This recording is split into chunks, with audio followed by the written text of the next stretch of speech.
Code Enforcement Board meeting for August the 3rd, 2022. Let's all stand and pledge to the flag. I pledge allegiance To the flag of the United States of America, and to the republic for which it stands, one nation, under God, indivisible, with liberty and justice for all. Roll call of Code Board members, please. Mr. Waters? Yes, ma'am. Mr. Spatera? Yes, ma'am. Mr. Pancoast? Yes, ma'am. Mr. Murdoch? Yes, ma'am. Mr. Taylor? Yes, ma'am. Mr. Fogg is excused. And Ms. Monahan? Yes, ma'am. Calling for approval of the minutes of June the 1st. Move we approve the minutes as printed. Mr. Pancoast is the motion maker. And Second. Mr. Taylor has the second. Oh, okay. All in favor say aye. Aye. Swear in the staff members, please. State your name for the record. Doug Harvey. Mike Sissio. Daniel Williams. Josh Guevara. Merlandi Moise. Do you swear and affirm that everything you're going to say is the truth, the whole truth, and nothing but the truth? Thank you. Do we have any public comments this morning? All right, we have a consent agenda. Is there a motion to accept said agenda? Make a motion we accept as presented. Second. Mr. Taylor and Mr. Pancoast. All in favor say aye. Aye. All right. We start with violation hearings. The first one, case number 106836, has been removed. Case number 106837 has been removed. Case number code 2204 107987. The location of violation is 2010 37th Street, Fort Pierce. The property owner Eugene A. Williams, Patricia G. Williams. Yes, sir, please step to the podium and state your name and address for the record and be sworn in. Good morning. Eugene. Wait, just excuse me just a minute. Whoever has the telephone, please silence it and keep it silenced. Thank you. All right, sir, go ahead. Eugene Williams, 2010 North 37th Street. Do you swear and affirm to tell the truth, the whole truth, and nothing but the truth? Yes. Thank you.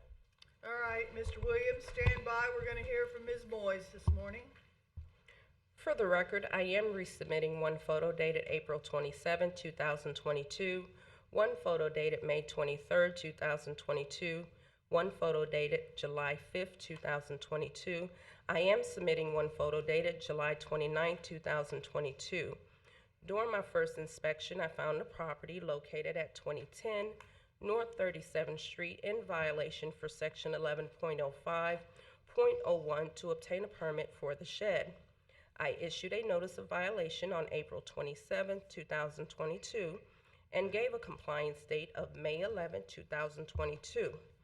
After getting no compliance, a notice to appear was issued on June 9, 2022 for the July 6, 2022 Code Board meeting. At the July 6, 2022 Code Board meeting, the owner was present. The board made a decision to continue the case to the August 3, 2022 Code Board meeting. A permit was filed on July 21, 2022. The permit is still in review. I have had contact with the owner. As of August 1, 2022, the property remains in violation. Mr. Williams, do you have anything to add to that? No, ma'am, other than I called permitting last week to see if they could expedite whatever it is that they need to do to review. Let them know that I would be coming to the board this week. And You still wait. I haven't heard anything. All right. Can we hear from Mr. Harvey as to an update on that permit? We certainly could. Thank you and good morning. Doug Harvey, building official for the record. The application was submitted to us on July 21st, and the project was assigned to the plan reviewers, to a zoning and a building reviewer on July 29th. The review was completed on August 3rd, and there is additional information needed. Apparently, the setbacks are not clear. The information that was provided for the shed did not give us the ability to review it for compliance with the governing sections of the building code. So a request for additional information has gone out. Have you received that request, Mr. Williams? Not yet. No, ma'am, he said August the 3rd, That's today. today. That is today. Okay. Okay, don't worry, we'll fix that. So it appears to me you need a little more time Yes, ma'am. to work through the process of government. Okay, does anyone on the board have any questions or comments? No. Mr. Chairman, I have a motion. I move that we continue case number code 2204-107987 to the September Code Board meeting. Second. Mr. Murdoch has a motion, Mr. Taylor has the second, and the meeting September the 7th, 2022. Hopefully you will have this taken care of by then, but you've got some time. Oh, okay. When you say they contact me, is it going to be by mail or what? What should I? Okay. Let's just do a quick vote, please. All in favor, say aye. Aye. Opposed, like sign. Motion passes. Now y'all can chit chat. Thank you. Now we've got another one from, continued from June 1st and July the 6th. Case number CMD 107700. Location of violation 111 Sunrise Drive, Fort Pierce. The property owner is Bryce Jonathan Wozniak.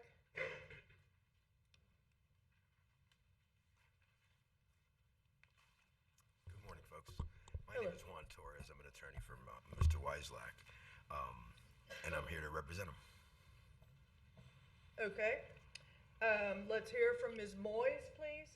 For the record, I am submitting one photo dated March 25th, 2022, one photo dated May 9th, 2022, one photo dated May 20th, 2022, two photos dated May 31st, 2022, and two photos dated July 29th, 2022.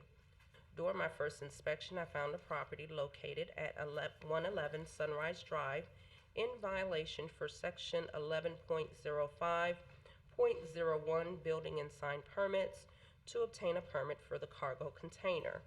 I issued a notice of violation on March 25th, 2022, and gave a compliance date of April 8, 2022.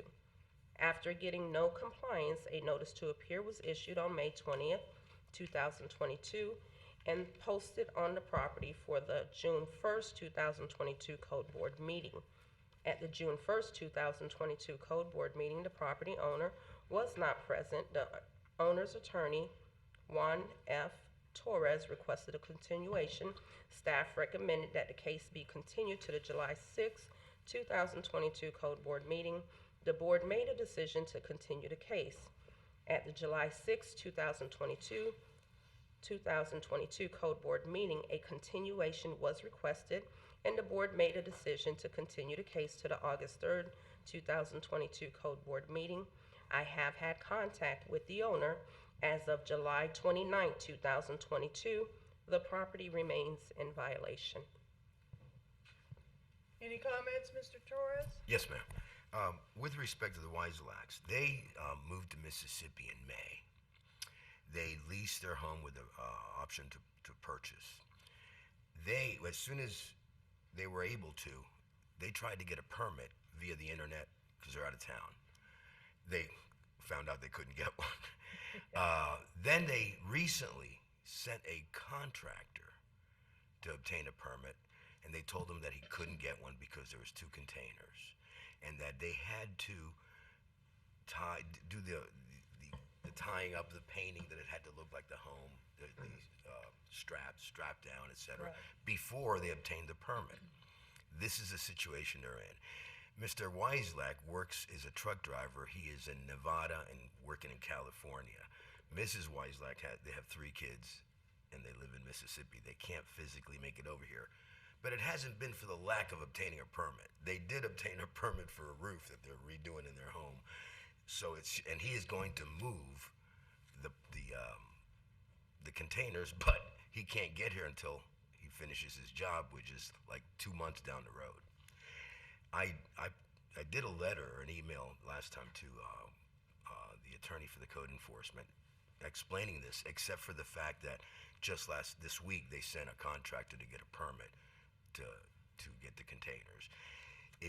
So we're asking for a continuance, but it's going to be like a 2 or 3 month continuance. If not, if you're going to fine him, I'd ask that you do the minimum, because they're doing everything they physically can to correct this matter.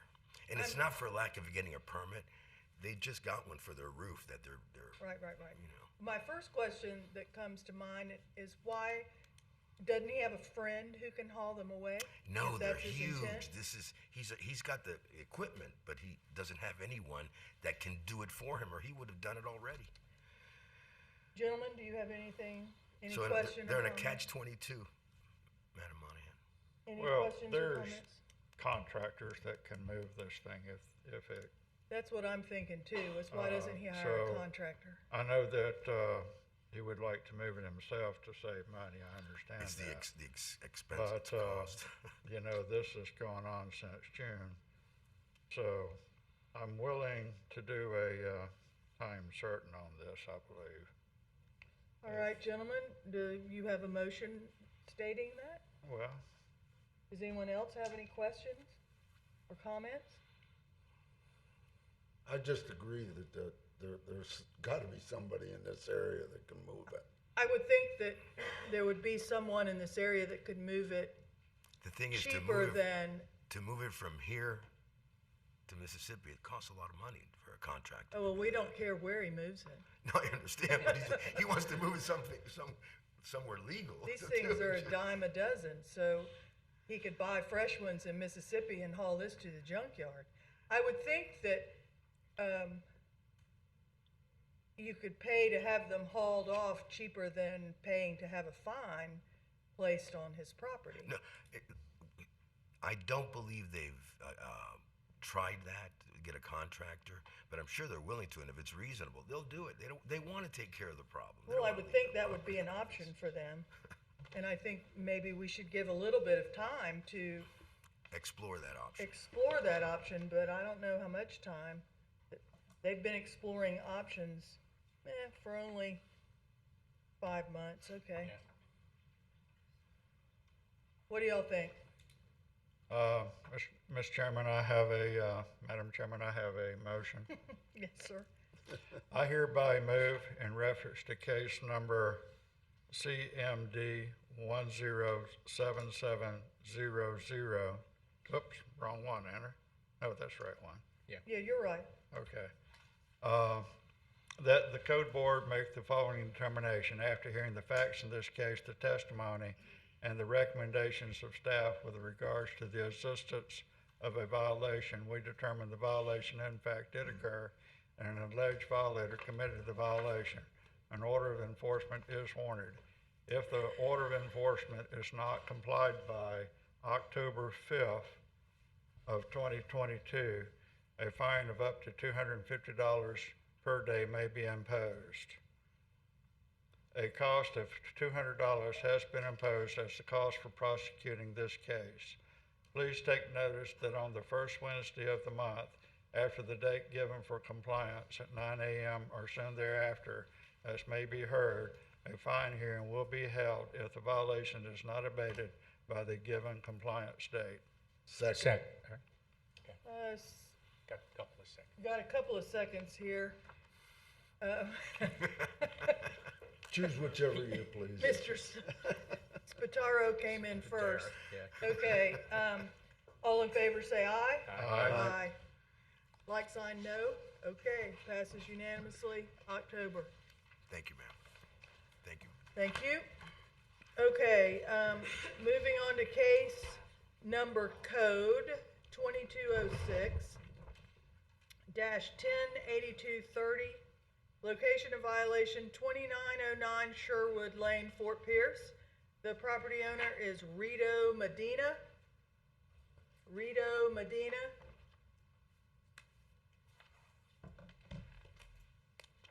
Case number, the next case, case number code 2206-108227 is abated.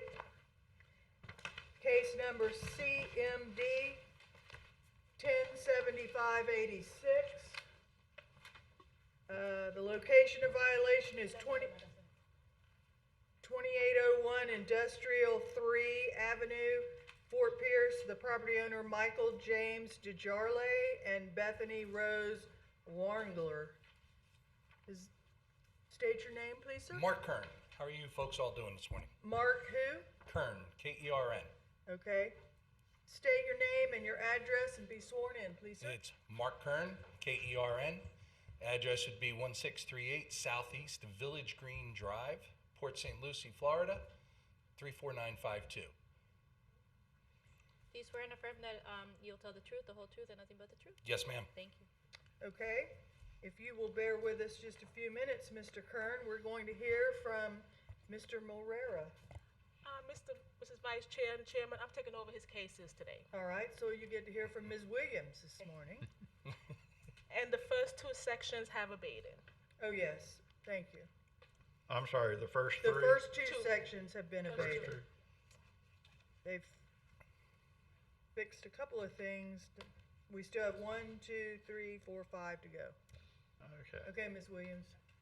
For the record, I'm submitting 3 photos dated March 16, 2022, and 4 photos dated May 5th, 2022, taken by Officer Moriera, and 5 photos dated April 2nd, 2022, taken by myself. During his first inspection, he found the property in violation of Section 13.08.01, Section 304 to repair the damaged roof, Section 11.05.01 to obtain a permit for the electrical work, Section 42-103 to obtain a business tax receipt license for the business on the property, Section 11.05.00 to obtain a zoning compliance permit for the business on the property, and Section 38-26 for the outside storage. I got it. Mr. Kern, the tenant, has met with staff numerous times to discuss how to bring the property into compliance. Because the property remains in violation, a notice to appear letter was issued on May 6, 2022 by a certified mail and posted on site on July 13th, 2022 for the August 3rd, 2022 Code Board meeting. As of yesterday, August 2nd, 2022, the property remains in violation. Well, Mr. Kern, you appear to have rented a mess. What are you doing to clean it up? It has turned into a mess since we have gone through this. Let me give you some background. A year ago, my wife and I went and did a lease purchase option on this property with the Wanglers. Did not understand what we were really getting into with the Wanglers and what their issues were. We've worked through with Todd up until probably about March of this year. Who's Todd? Todd is the owner, as was represented to us on the property, Bethany's husband. He took and subsequently got arrested sometime in May, and now they're in a divorce. And we were ready to close on this property and do the final purchase of it 2 weeks ago, and everybody realized the value of the property went up quite a bit, and the divorce attorney has caused me to have to hire attorneys and other such to keep working. To that piece, we've gone in and talked with Doug, Mo, everybody else, Code Enforcement, Electrical. We've been working through the pieces that needed to be done. We've been before zoning to go in and get what we needed to do to be able to meet the requirements for business tax receipt and other such. We're now at a point, the things that require permitting and substantial investment are what are sitting and left right now. We got rid of the life events that were concerned for safety. We handled the fire issues that were in the property. We sealed up the building and did the things that Doug was critically concerned with. When we first talked to Doug, those buildings on the right side that they're talking about, he told me flat out, don't even try to do it, just tear that down. And he said he would deal with that with me later on. Where is that? I don't know. That was one of the pictures, those. Okay, the Yeah, ones with but- the weeds growing out the side and the Yeah. hole in the back? Yes. Gotcha. But what they had said was get through the first parts, and if you keep working and working through the first parts, we'll keep working with you to extend through. We are not operating a business up there. We're operating it out of Port St. Lucie. There's storage there right now, primarily trailers. There's some trucks. There's outside storage on the front of the concrete pad, but that wasn't moved indoors because we had the electrical issues and other such that had to be re-inspected. So I kind of felt like if we moved everything indoors and nobody could see what we had done, it might create a bigger issue. So I wanted to get through, and Ms. Higgins yesterday was kind enough to come out and re-inspect to see that we fixed the electrical and the stuff that was primary, where we can move that stuff that's outside indoors now. All of this stuff? Yes. Okay. So we'll be able to attack that going forward. I'm probably another week or two with the attorneys to know how this is going to play out over the next year. The property, as far as the groundwork and that's going to be probably $100,000 investment. We can do it because I'm a truck mechanic. So like Tate, a lot of the big construction people I've dealt with for years, they'll work with us to get that property put together. But until I have security to know that we're not going to put in this investment and somehow through their divorce wranglings right this minute, we're going to lose everything. We're not Okay. big company, just my wife and I. So And- whatever we've done, we've worked for. And what is the business's truck repair? Yes, That's what ma'am. it's gonna be. Yes, ma'am. We own Broward Truck and Trailer in Fort Lauderdale. We're in business 18 years. We own Treasure Coast Diesel up here. Okay. Does anyone else from staff have any additions? Yes, ma'am. Good morning, Fonda Lanise, business navigator. Good morning, Mr. Kurt, how are you? Not too bad. How have you been? I'm sorry. I didn't catch your name, I'm sorry. Fonda Lanise, I'm the business navigator in the planning division. Okay. All right, Do you probably swear need and to be affirm to tell sworn the in. truth and the whole truth and nothing but the truth? I do. Thank you. Good morning. Mr. Kurt has filed for a pre-application meeting with the planning department and did find out what process he needed to go through ultimately on his path to his zoning compliance. He's got a fair amount of work to do, as you can see. He is going to need to do a minor site plan along with all the associated surveys and landscape plans and fun things that you have to do as part of that process. One of his challenges is going to be finding design professionals to work with him and get that done. He'll also need vegetation removal and site development permits in order to actually complete the work. So he's not going to be bored anytime soon. It's called Be Careful What You Wish For. You might get it one day. Exactly. So we're happy to continue working with him, but it is going to take him a while to get through all of his approvals before he can get to that zoning compliance. Do you have any idea how long that would be? No way. 2023? Were he able to submit absolutely perfect application materials, he'd probably be about 3 months out. And as we all know, a perfect submittal is rarer than a blue-footed dodo. Right. Madam Chair, Yes, sir. this probably a medium-sized business that he's bringing to the county. Lord knows with all the warehouses, we're going to need truck mechanics up here desperately. The only thing I'm going to say to you, sir, is that I understand that you got a lot of, I wouldn't want what you're going through, believe me. Oh, I would, I think it'd be fun. Anytime you want to I come love work. messes. But well, to some extent. But what I'll tell you is it'll help this board help you Okay. if you do the simple stuff, like get the place cleaned up, and that's not a lot of money, get the weeds knocked down, get the fences straightened up, Okay. and start getting that stuff down. And I'm not talking for everybody, but I would be really lenient towards you to help you get this done, knowing the big ace that you got hanging over your head is that divorce, and what's going on with that is there's just no telling what they're going to do to you in the next 6 months. But Thank you. That I'm not interested in. Yeah, no. I'm in favor of. She's talking like 3 months. I'd say give them 4 or 5. Give it a 6 or 8. continuance. Madam Chairman, I have a motion. Please, I'm sir. ready. Oh, wait, are there any more questions? I have a question. Yes, sir. prior to that, and I have a desire to help too, like the rest of the board members. Now, did I hear you say you don't currently own the property, it's a third party owns the Yeah. property? This property is actually owned by, it's owned by Bethany and Michael, but Todd only put it in their name as straw purchase. Okay, so, Yeah. so if, with answer to that question, you don't own the property? No. And you also stated that others felt like the property had more value, wanted some more input with this property. And I might suggest to you, this board has the ability to assess fines, which could conceivably make that property worth a whole lot less. And if we were to assess a fine, you had the ability to come back and clean this up, and you brought us a success story, maybe that is the direction that we should go prior to, any motions here, that we go ahead. I would be in favor possibly of assessing a fine now. Might help you in your negotiations because as far as clearing this up. And I thank you for that.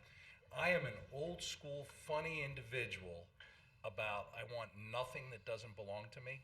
I only want what I'm working for, what's mine.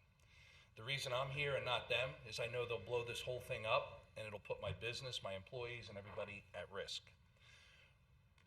Whatever I can do to make it work and whatever I need to do with everybody to make that process go forward is great. I don't want to sit and try to wish ill harm,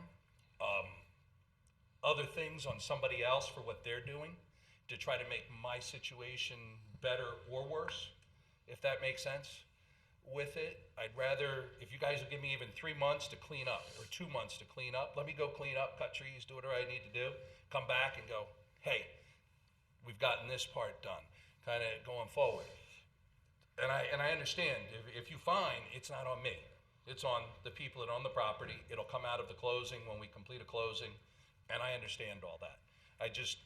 Whatever you guys decide is up to you. From my standpoint, if you give me the time, and I can work on the smaller stuff that is affordable, that doesn't require huge investment in the property and doesn't violate what Andrea and everybody want me to do in levels, that's where I want to proceed forward. My father used to have this saying, and excuse the terminology, he used to go, you can't be a little bit pregnant. And his statement was really based off, you can't go over here and play dirty and then go over here and pretend you're nice. Does that make sense? Well said.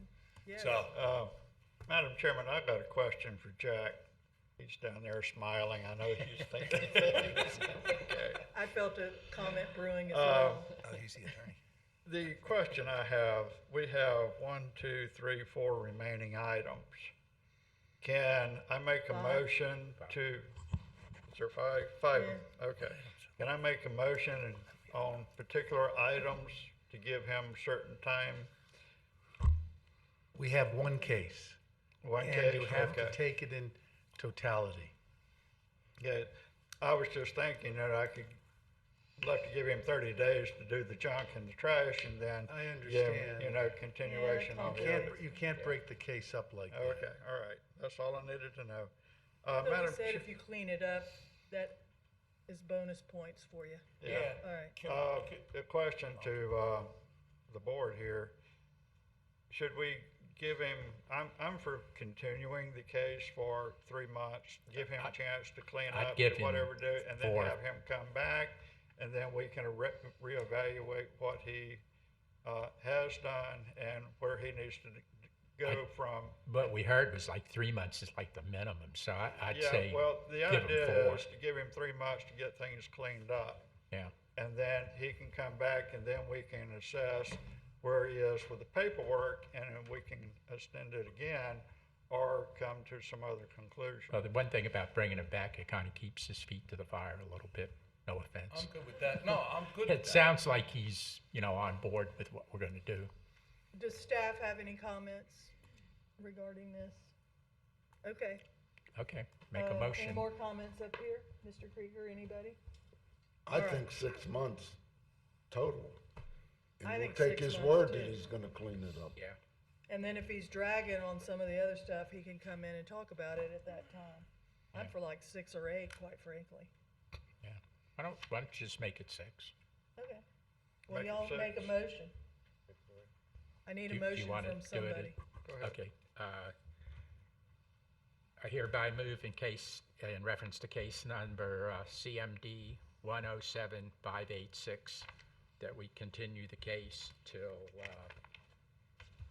where's my calendar? It's on the front page of your book. Second That's for it. next year. So this is How about Feb. 1, February, February 1st? February 1st, 2023. Good for you? Second. Okay, a second from Mr. Murdock. All in favor, state aye. Aye. Opposed, like sign? Okay, sir, you got some time. Good luck. Thank you so Get much to to all work. of you. Thank you, Ken, for your input. I appreciate you trying to help, and everybody have a great day. Thank Thanks. you so much. Okay, moving along then. I gotta ask real quickly, what is up with all these Code. new code numbers? We have a Instead new of- system, so that's the number that they created in our new system. Oh, yeah, we're supposed to remember there to make our lives easier. Okay. All right, I'm calling case number code 2204-1080-15.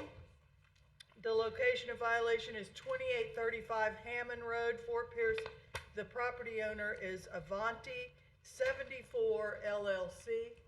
Avante 74 LLC.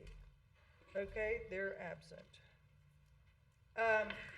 Case number code 2205-1081-48. The location of violation is 2700 Glades Cutoff Road, Port St. Lucie, Concepcion Robles, Alvarado. Would that be you, ma'am? Yes. Well, let's officially state your name and address and be sworn in, please, Okay, in my just one moment. The first section, section 11.05.06, vegetation removal permit has been abated. So we're only talking about section 11.05.01, building without a permit. Now, you may state and bring that microphone down, name, address. Good morning, everybody. My name is Concepcion Robles Alvarado. My address is 20700 Glaze Cutoff Road in Port St. Lucie, Florida, 34987. That is your home address? Yes, Okay. Do you swear and affirm that you'll tell the truth, the whole truth, and nothing but the truth? yes. Thank you. All right, now tell me why, if you're living on Glades Cutoff Road, your official address comes up Jamesport Drive. I tell the officer that's not my address anymore when I spoke with him. And I said, I buy this property. That house is sold already. I explained to him, and I don't know why he still have that address in my file. All right. Have you been to the property appraiser to have it adjusted? No. Well, you probably need to. Okay. All right, now let's hear from Ms. Williams, or is this for Mr. Guevara? Okay. Yes, ma'am. Good morning. Thank you so much. For the record, I am submitting 8 photos, excuse me, dated May 23rd, 2022, and 2 photos dated August 1st, 2022. The photos show the vegetation removal, which has been abated, and also new structure on site without permits. Notice of violation letter was issued on May 23rd, 2022, with a compliance date of June 6, 2022. A notice to appear letter was issued on June 21st, 2022 for the code board hearing of August 3rd, 2022. As of today's date, August 3rd, 2022, the property remains in violation. I've been in contact with property owner Ms. Robles, and she has all her paperwork ready today to submit for the permit. Just a point of clarity, we did have the conversation about the mailing address, and I did explain to her that she needed to go to the tax property appraiser's office to have that change. Okay, and your testimony is you're living out here? Is No, I that don't- house livable? No, I'm not living right there. I live Oh, I in- thought you said you do live there. I say that is my property, but I live it in my son's house for right now. Okay. All right. Do you have anything to add about this? The only thing is when I talked to the officer, I'm be telling him I'm be looking for architects, and everybody is busy, and I was needed time. He told me call him June 21st. That what I did, that I needed more time because I was working with an architect. But then I received a letter that has to come right here. But thanks God I find a architect. He gave me the planning already, and I just got it yesterday. And I want to go and submit the for permit right now. You want to what? Go to submit for a permit. Okay, all right. Well, you know, you can't start remodeling a house without the permit. I learned That's the what's gotten lesson. you into trouble here. This is my first time that happens. Right, okay. I never lived in the country before. This is my first time. I was planning this, rebuilding the home. The trailer was right there. But when they started working, all the walls, it was bad. And it's when they catch me, and I'm here for that. All right, I can't understand this. All right, do y'all have any So are we, questions or comments? are we needing to give her more time to do the permit? It sounds to me like that. What do y'all think? It looks to me If that she's like just she's got a building an She's entire drawing just- from house. the yeah, architect. She's just got an architect, so. Yeah. More time? Any thoughts and ideas on Well, she's frame? submitting today, so I would say months? 90 days, 60 days. Madam Chairman, I have a motion. Please, I sir. defer to the building official as far as time frame. Doug None. Harvey, building official. Having not looked at condition of Yeah. plans or what is being submitted, it's hard to answer that. I agree 60 to 90 days would be appropriate. All right, Mr. Murdoch, proceed. Madam Chairman, I move in reference to case number code 2205-108-148 that we continue this till the November 2nd Code Board meeting, 2022.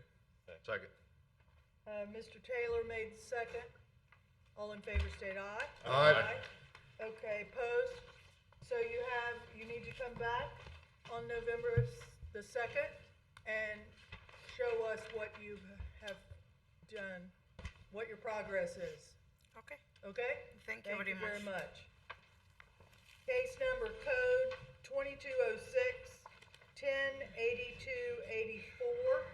The location of violation is behind 5506 Melville Road, Fort Pierce. The property owner is All American Pools. Hello, sir. Yes. Please state your name and address for the record and be sworn in. Jeffrey Hilaire, 5506 Melville Road, Fort Pierce, Florida, 34982.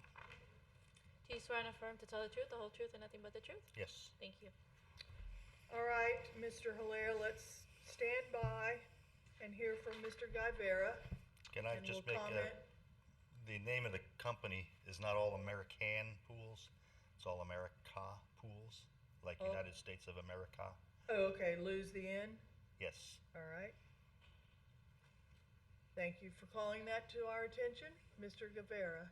Thank you, ma'am. For the record, I am submitting 8 photos dated June 17th, 2022, and 5 dated August 2nd of 2022. The photos depict outside storage, vehicles, and cargo containers on the property. Property behind 5506 Melvin Road was found in violation of section 3.0103I, storage of vehicles and equipment in a vacant parcel in a residential zone. Section 30103, running a business, All America Pools, in a residential zone. And section 3.0103I, cargo containers on site or stored in a residential zone. A notice of violation letter was issued on June 17th of 2022 with a compliance date of July 1st, 2022. A notice to appear letter was issued on July 5th, 2022 for the code board hearing of August 3rd, 2022. As of today's date, based on my reinspection from yesterday, the property remains in violation. Been in contact with Mr. Hilaire. He was also cited for the property in front of this, 5506 Melville Road, on a separate case, and he abated all the violations on that property. and he's here to request more time to abate the violations pending on this property. Okay, Mr. Hilaire, are these all your vehicles or did you inherit it with the property? The two cargo containers are basically truck bodies. They've been there since the 80s, but I was informed that I'm responsible for it now. The property was densely wooded. It was owned by a Michael Evans, who was a mobile truck repair mechanic. I had cleared the land and discovered all kinds of surprises. There's about 300 truck tires that were stored. I had to remove at my expense, and they're not cheap.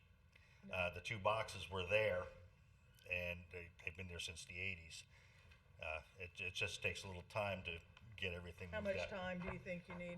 I'd like to get 60 days, if that would be good. All right, I'll see how my cohorts agree. Gentlemen? Madam Chairman, I have a motion. Yes, sir? I Mr. Murdock. move in reference to case number code 2206-108-284 that we continue this case to the November 2nd Code Board meeting. Second by Mr. Taylor. All in favor state aye. Aye. Aye. All right, Mr. Hilaire, it looks like you have about 3.5 months. Thank you for your consideration. Yes, sir. Good luck. Good luck. Oh, this other one here, Real quick question.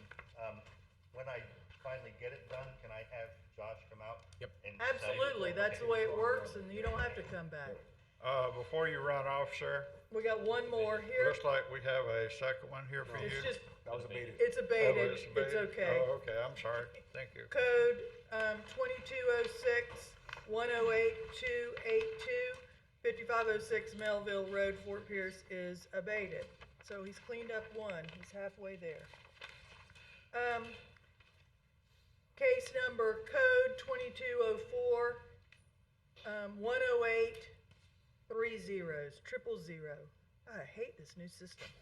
Location of violation 2221 43rd Street, Fort Pierce, the property owner Vincent Ricketts and Barbara Ricketts. Hello, sir. Will you state your name and address, please? Vincent Ricketts, 2221 North 43rd Street, Fort Pierce, Florida. And be sworn in. Do you swear and affirm to tell the truth, the whole truth, and nothing but the truth? Yes. Thank you. All right, sir. Let's hear from Ms. Bevera and hear what the county has to say. Thank you, ma'am. For the record, I am submitting 3 photos dated April 27th, 2022.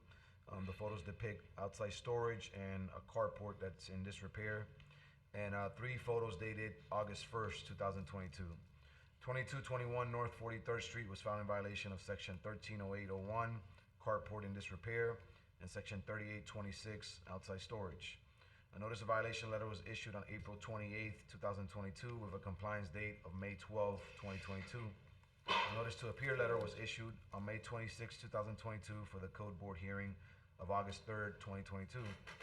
As of today's date, August 3rd, 2022, the property remains in violation. I've been in contact with Mr. Ricketts, property owner, and he's here today to request more time. All right, go back to the other photos, please. One more. What, is that orange house involved? No. No. Okay, it's just, all right. It's just the carport. Mhm. All right. Mr. Ricketts, what do you have to say, please, sir? Yes, ma'am. I have some issues. For one, I'm gonna go with since September last year. I came down with the COVID in September. In October, I have a blood clot on my brain and I get a stroke with it. In December, I get another stroke. My intention is to fix the get some money to at least close in the porch because a few issues I have. After they did the road, phase 1, on the south side of Juanita and 43rd, they dig a deep ditch on the east side. They went to phase 2. Phase 2 is on the north side of 43rd Street, and they did the road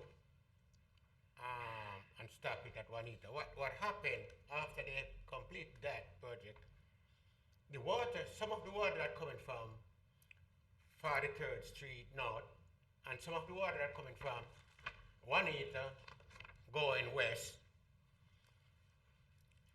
I noticed a few years back, they keep on add to the road. They didn't cut down the road and resurface it. They had to what already there, so the road became high, and my driveway became low.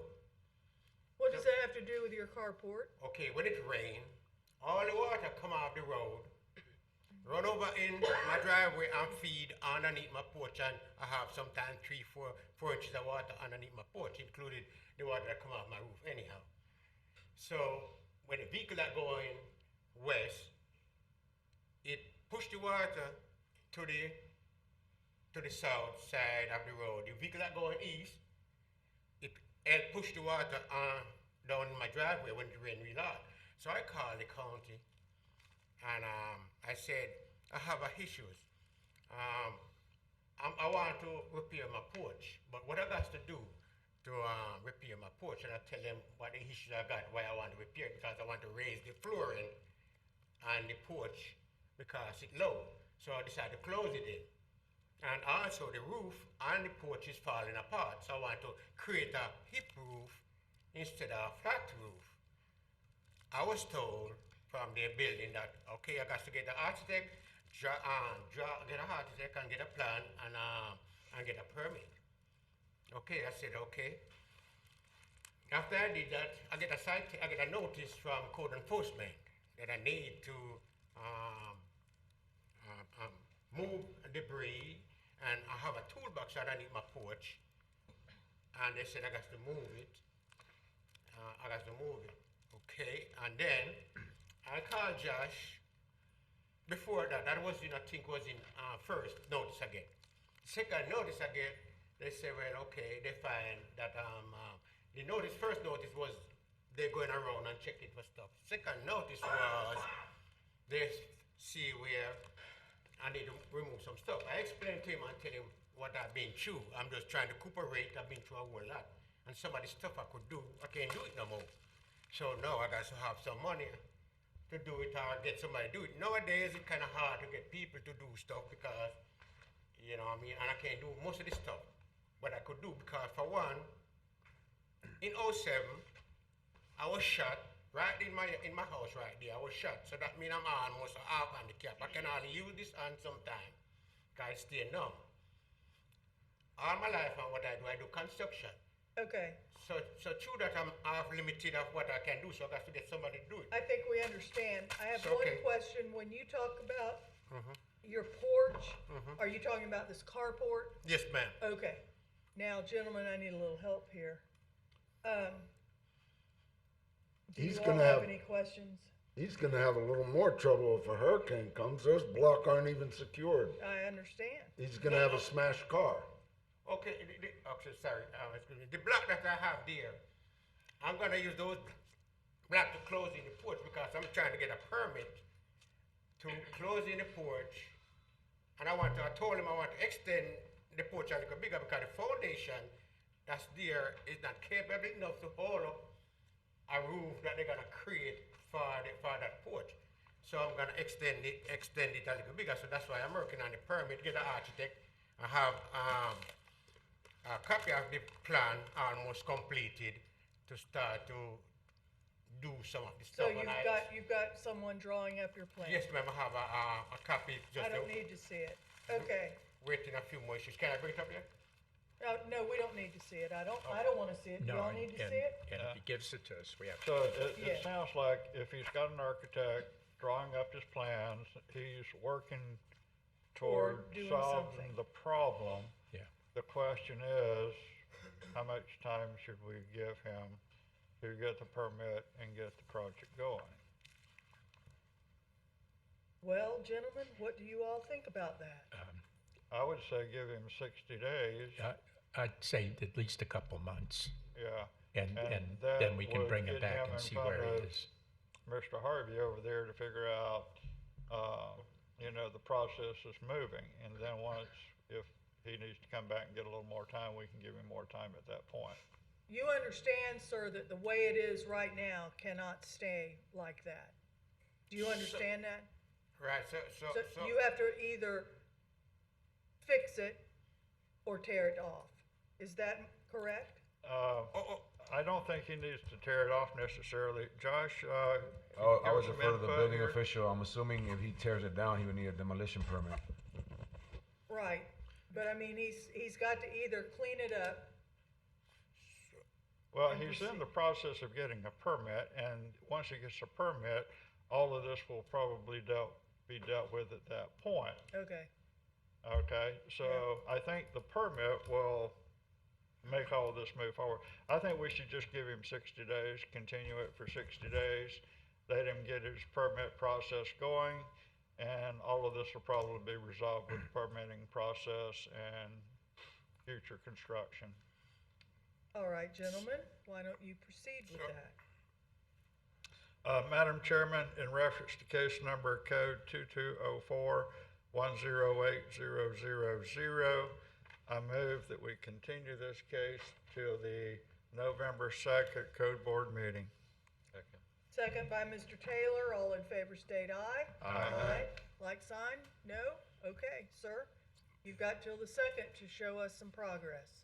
Okay, so, I'm just waiting on the surveyor to submit the permit for the All plan right. for the permit. You're starting it, good. Right. Yeah, Keep going. keep going. Okay, thank you. Thank you.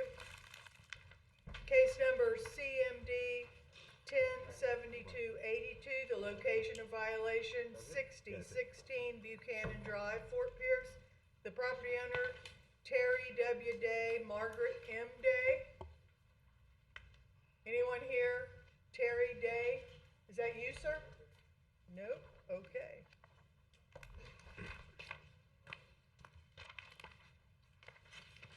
Moving to case number CMD 107633, the location of violation 200 Olive Avenue, Port St. Lucie. The property owner Ryan and Celine Curran.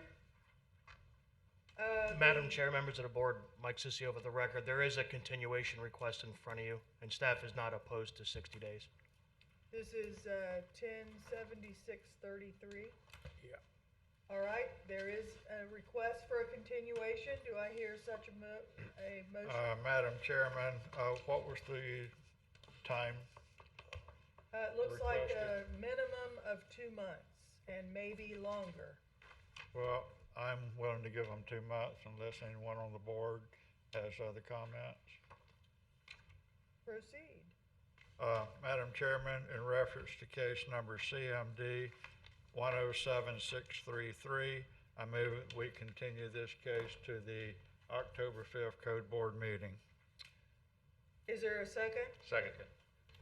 Mr. Waters, I think, Yep. inched in on that one. All in favor state aye. Aye. Opposed, like sign. Motion passes. Moving on to case number code 2206-108303. The location of violation 4200 Metzger Road.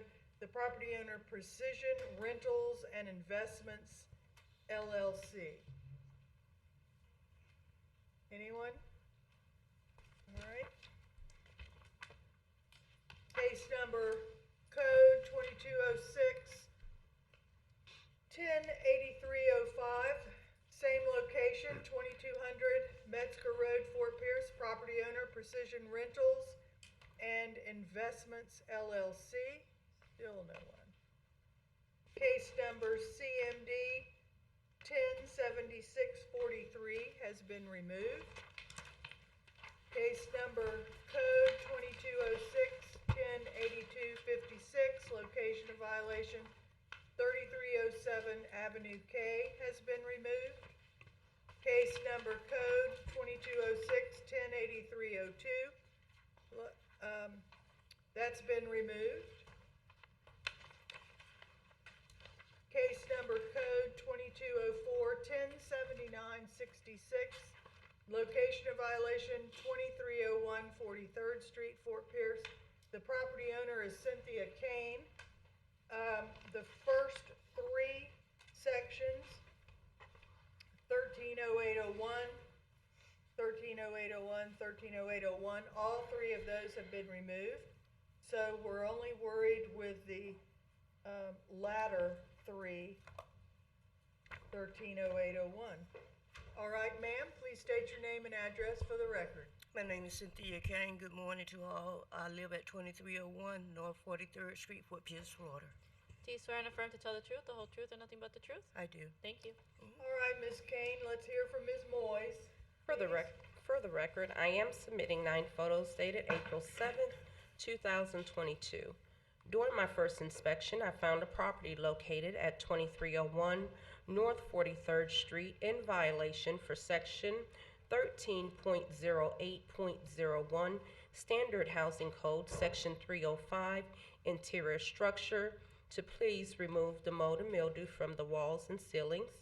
Section 13.08.01, Section 305, Interior Structure, to repair the holes and cracks in the ceiling. Section 13.08.01, Standard Housing Code, Section 604.3, Electrical System Hazards, to please place a cover over the light in the kitchen. I issued a notice of violation on June 29, 2022, and gave a compliance date of July 13, 2022. In addition, a notice to appear was issued on June 29, 2022 for the August 3rd, 2022 Code Board meeting. I have had contact with the owner. As of August 2nd, 2022, the property remains in violation. Ms. Kane, do you live in this house? Yes, ma'am, I do.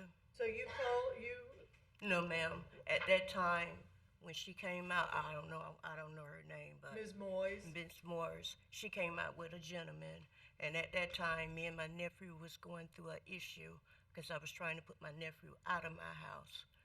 And I told her, and she said, well, it's a conflict of interest right now, so they had to leave. But we are working on the problem, trying to fix all this. My nephew is still in the house with me. Also, my niece has been in contact with Miss Day. Oh, so can she come up to the podium, ma'am? Of course.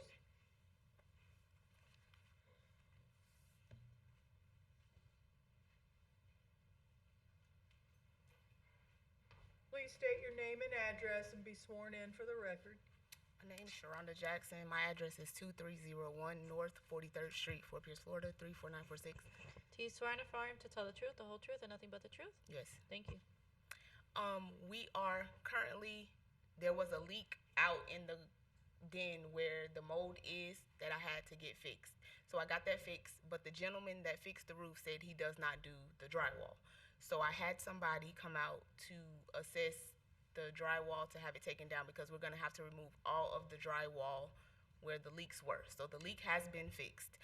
Now it's just a matter of getting the drywall taken out. I had a person that gutted out the kitchen. That is why the kitchen is completely gutted out, because we were redoing the kitchen. We had all new appliances put in the kitchen, and he gutted everything else because the kitchen was gonna be painted and everything.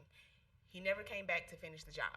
So I lost money in that aspect. So now I have somebody else coming to take the drywall down and to repair the drywall. I have all the materials. I'm just waiting. He said he can have the job done by the end of this month. He's supposed to start on the 12th. Start on the what? The 12th. Okay. Gentlemen, do you have any questions or comments? Mr. Chair, I have a question. More a point of curiosity. How do we come to have code enforcement inside your home? Did you call on yourself? Or? No, That's sir. what I was asking. My brother, who we were in the process of evicting because a lot of the issues that we had in our home that had to be fixed, he did them. Oh. So he was evicted. We were in the process of having him evicted. So when Ms. Moyes came out, she was caught off guard because she didn't call. He called to try to be spiteful because of the issues we have in the house, which you caused most of the issues in the house that I have to fix. So he has been evicted. He has a time to be out of the home by, but in the meantime, I still have to get all this fixed. But yeah, because that's how they were called. He called. All right. Okay, so if I were to make a motion to continue this, your intent is to make the repairs? Yes, sir. They're Okay. going to be made. I just, like I said, I had somebody that was repairing the home. He came in, he did the backsplash in the kitchen and did certain things, but then he never came back to finish the rest of the job. When does the brother have to go? He has to be out by the end of this month. Okay. If we gave you, like, if I were to make a motion and give you like three months to get this done, you Yes, think you sir. can It'll all be accomplish that? finished by then. Yes, sir. How about I do that? And when you get it done, make sure that you call Ms. Moyes to come and Yes, check ma'am. it out. Okay. All right, Mr. Waters. Okay, I hereby move in reference to case number code 2204107966 that the Code Enforcement Board continue this case for the next hearing on, November 2nd. let's go with November 2nd. Yes, sir. Thank you so much. Thank you. Wait a minute. We need a second on it. Second. Second by Mr. Taylor. All in favor, state aye. Aye. Like sign no. Okay, you've got Thank till you. November. Thank you very much. Moving on to case number code 2206-108-235.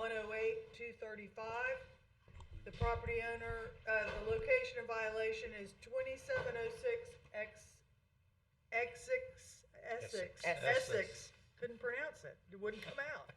Essex Court, Fort Pierce. I feel like Mr. Fogg.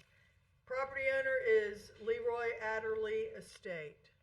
Good And morning. you, sir, will you state your name and address and be sworn in, please? Good morning. I'm Eugene Ingram II. You're Eugene who? Eugene Ingram II. Address? 2706 Essex Court. You can tip that up a little bit. 2706 Essex Court. Do you swear and affirm to tell the truth, the whole truth, and nothing but the truth? Yes. Thank you. All right. I still didn't catch your last name. Ingram. Ingram. If you'll just sit tight, we'll hear from Ms. Moyes, and then we'll come back to you. Ms. Moyes, proceed. For the record, I am submitting 2 photos dated June 13th, 2022, 2 photos dated July 22, 2022, and 2 photos dated August 1st, 2022. During my first inspection, I found a property located at 2706 Essex Court in violation for Section 38-24, abandoned property, roads, and public lands, to please remove the unserviceable vehicles from the county's right-of-way. Section 38-26, to please remove any unserviceable vehicles from the property. Section 32-93, operation and parking of motor vehicle, to please cease parking on county's right-of-way. I issued a notice of violation on June 15th, 2022, and gave a compliance date of June 29, 2022. After getting no compliance, a notice to appear was issued and posted on the property on July 22nd, 2022 for the August 3rd, 2022 Code Board meeting. Yesterday, a gentleman by the name of Gino called after 3 p.m.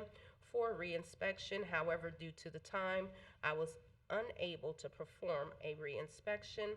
I have had contact with a gentleman who resides in a home. As of August 1st, 2022, the property remains in violation. All right, Mr. Ingram. You know, I have to say that of all the code violations in this county and probably in the world, the easiest code to clear up is unserviceable vehicles. If they don't work and you don't drive them, sell them, get rid of them, and get them out of the way. Now, what do you have to say? Already taken care of it, ma'am. Already taken care of it? Yes, ma'am. Okay. And Ms. Moyes is going to come out there and see to it. Yes. All right. Madam Chairman, I would like to hear someone make a motion and give him a Madam little Chairman, bit of time. I would like to move that we continue this case for 30 days to give Ms. Moses time to go back out and verify that all the work has been done. So is anybody on the board in disagreement with that? Nope. Nope. Okay. Madam Chairman, in reference to case number code 2206-108-235, I move that we continue this case to the September 7th Code Board meeting 2022. Second. Second by Mr. Taylor. All in favor state aye. Aye. Opposed, like sign. Okay, Mr. Ingham, just out of curiosity, when did you move them off the right of way? Last so, night? So I'm actually working on the vehicles. I'm taking parts from one to using for the other one. That's why they were parked everywhere. So Well, you can't it's park been a them long process, Huh? all the way up until yesterday. Yesterday was when all of them were removed. Don't park them there anymore. Yes, ma'am. Thank you. Okay, thank you very much. Thank you. Case number code 2205, 108061, location of violation, 1923 48th Street, Fort Pierce. The property owner is Harriet Jackson. Would that be you? No. No, ma'am. Okay. Please state your name and address. for the Rashonda Thompson, 711 Quincy Avenue, Fort Pierce. Do you swear and affirm to tell the truth, the whole truth, and nothing but the truth? Yes. What is your relationship to Harriet Jackson? Daughter. Daughter. Okie dokie. Bear with us. We're going to hear from Ms. Moyes. For the record, I am submitting 3 photos dated April 27, 2022, 1 photo dated June 27, 2022, 3 photos dated July 22nd, 2022, and 1 photo dated August 1st, 2022. During my first inspection, I found a property located at 1923 North 48th Street in violation for Section 11.05.01 time limitations of building permits to please obtain a replacement permit for the carports. Section 38-26 for outside storage. Section 11.05.01 building and sign permits to obtain a permit for the sheds. I issued a notice of violation on May 6, 2022, and gave a compliance date of May 20th, 2022. After getting no compliance, a notice to appear was issued and posted on the property on July 22nd, 2022 for the August 3rd, 2022 Code Board meeting. I have had contact with the owner's daughter, Rashonda Thompson, as of August 1st, 2022. The property remains in violation. All right, Ms. Thompson, tell us your story. Well, my mom is currently hospitalized since March. So I've been trying to get those violations sorted out for her.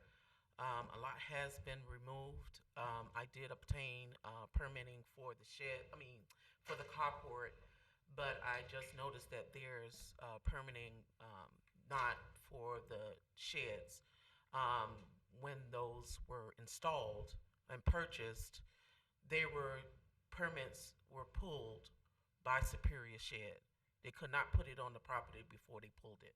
So I don't know what happened with that. So with that said, with the sheds, I would I need additional time to go get the permits for those because I have to take the actual form to her and with a notary to have her sign it because she's in a long-term hospital/rehab right now. And she lives there alone? No, I have a couple of brothers that live there that actually caused the violation. So, and they're going to help you clean it up? Yes, ma'am. So a lot has been done. I went over yesterday, and it's a lot of improvement. It's coming along. So I just need additional time to make sure those are taken care of while she's hospitalized. All right, gentlemen, do you have any questions or comments? Yes, ma'am. In regards to the permitting, Mr. Harvey, is any of this on record for? Is Superior Sheds even still in business? Yes? As far as I know, but those were all should have been pulled by them. The 2 sheds are like since the early 2000s, so they've been on the property since then. But the 2 carport, I took care of those yesterday. That they also installed those sheds, so I don't know what happened with the permitting. We're going to hear from Mr. Harvey here, see if we can get some additional information. Yes, sir. Pulling the information right now. And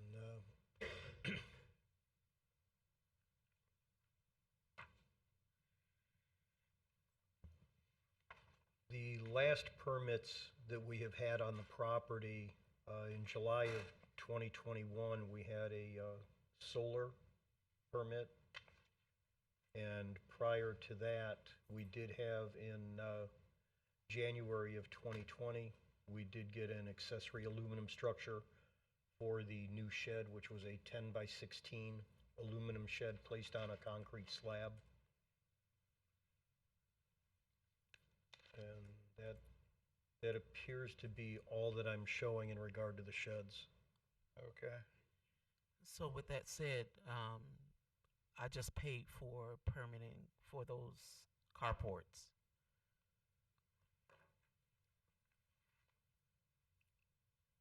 Is the carport different than the shed? Yes? Yes. And I was not aware of that, so I didn't take care of the sheds. I thought they were taken care of by Superior. Well, I think didn't he just tell us that there was a permit? He for the said, shed? January of 2020, there was a 10 by 16 shed. Do you know which one is 10 by, how many sheds do you have out It's 2 sheds and 2 like the carport covering. there? Okay.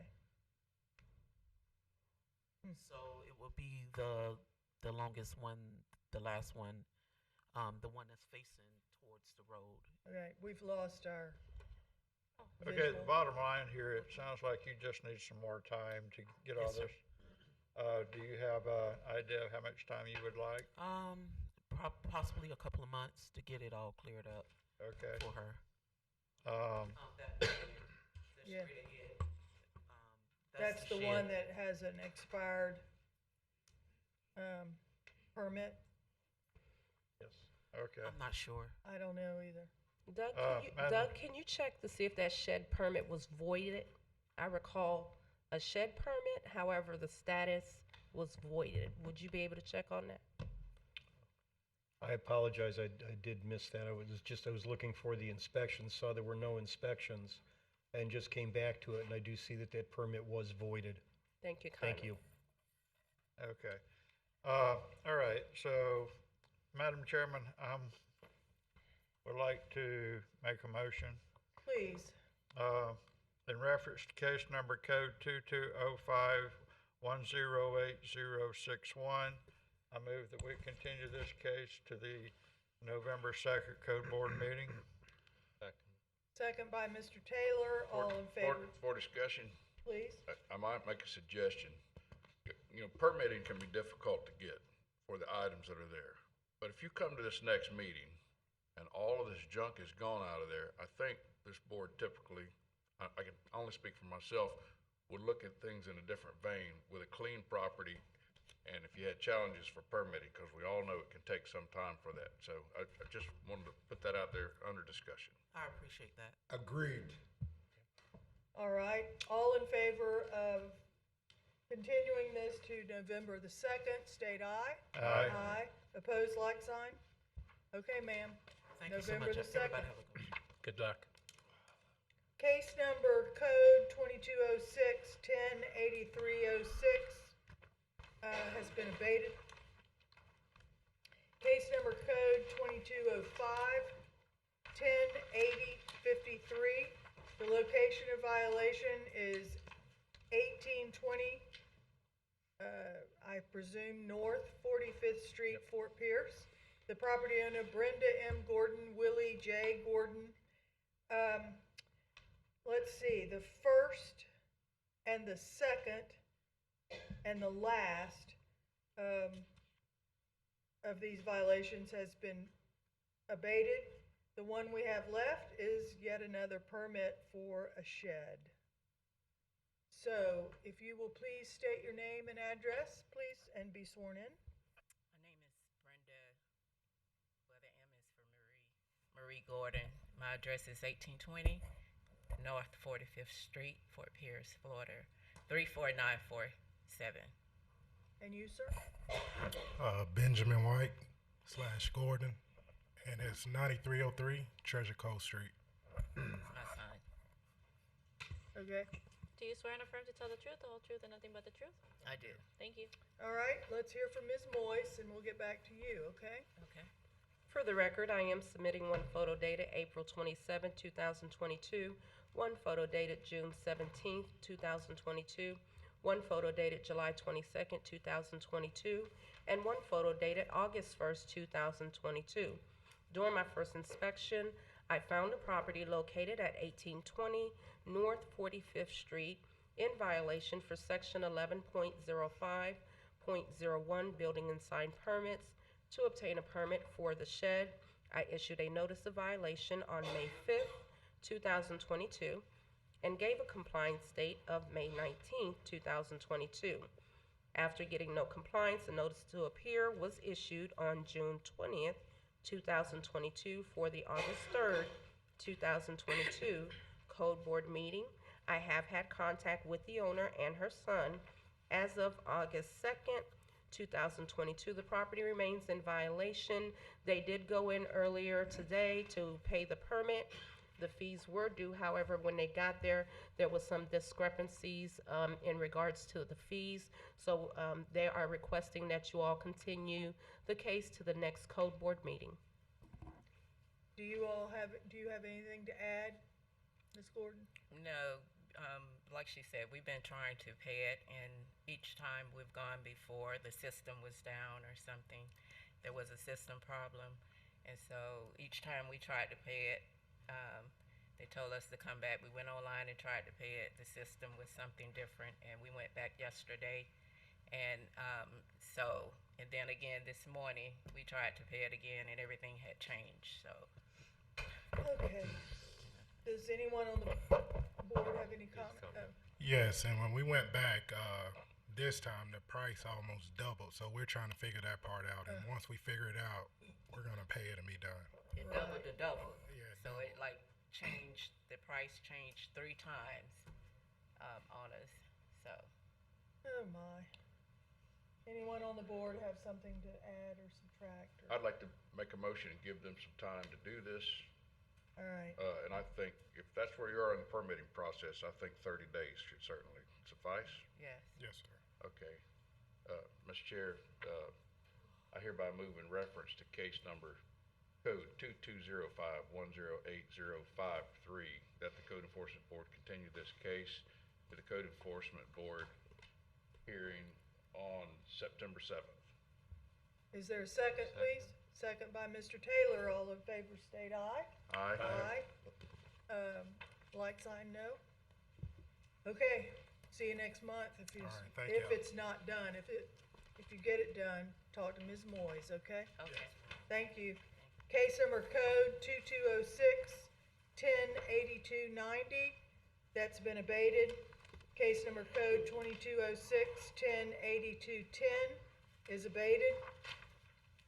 Case number code 2204-108023. The location of violation is the lot next to 2220 North 47th Street, Fort Pierce. The property owner is Dan Williams. Please state your name and address for the record, please, sir. Dan Williams. Address. Address. Which address? I have several properties. The place that is your I'm gonna give you my business address, 501 South 5th Street, Fort Pierce, Florida, to the 34950. All right, and be sworn in, please, sir.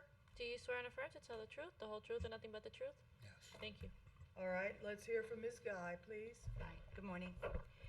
For the record, I am submitting a total of 2 photos. One photo dated April 27th, 2022, and one dated August 2nd, 2022.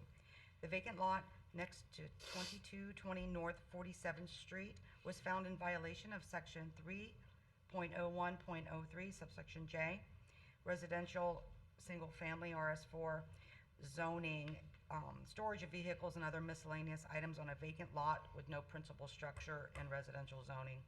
The notice of violation letter was issued on April 30th, 2022, with a compliance date of May 16th, 2022. The notice to appear letter was issued on July 13th, 2022 for the code board hearing of today, August 3rd, 2022. The service for notice to appear was completed by posting on the property on July 13th, 2022. Property remains in violation as of today's date, August 3rd, 2022, and I've had contact with the property owner. You have? Yes. Okay. Mr. Williams, what do you have to say? Nothing to say, but to move it. I'm asking for a little time That's it. to remove that one because that vehicle there has been sitting there for a little bit, so it's a lot of shrubbery, vines. See that? It's not trashy, it's just, Overgrown. yeah, overgrown. All right, well, it's time. This has been going on since April, so it's time to get it cleaned up. All right, gentlemen, any comments? Question, how much time do you think you need? Can you get it done in Well, 30 days? Probably 2 months because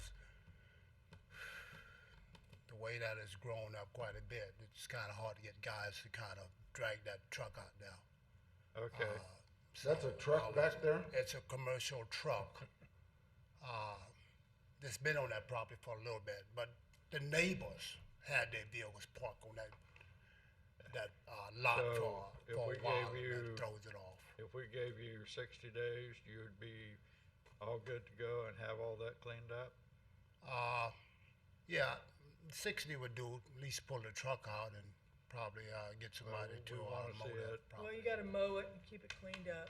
Yeah. Well, it's a lot. I mean, see, the problem is I'm dealing with two neighbors on each side. Both of the neighbors want to purchase the lot, and I told them it's not for sale. So that's a little friction there, but one neighbor wanted, the other one neighbor wanted, and Well, that's not going to happen. Well, now you're in a pickle, so. Yeah. Not you gotta really, clean not it up. really. I ain't in the pickle. I'll just clean it up Okay. and get it taken care of. Madam Chairman, I'm willing to give this gentleman 60 days. So, October 5th? October 5th. Madam Chairman, in reference to case number code 2204-108023, I move that we continue this case to the October 5th Code Board meeting. Second by Mr. Taylor. All in favor state aye. Aye. All right, sir.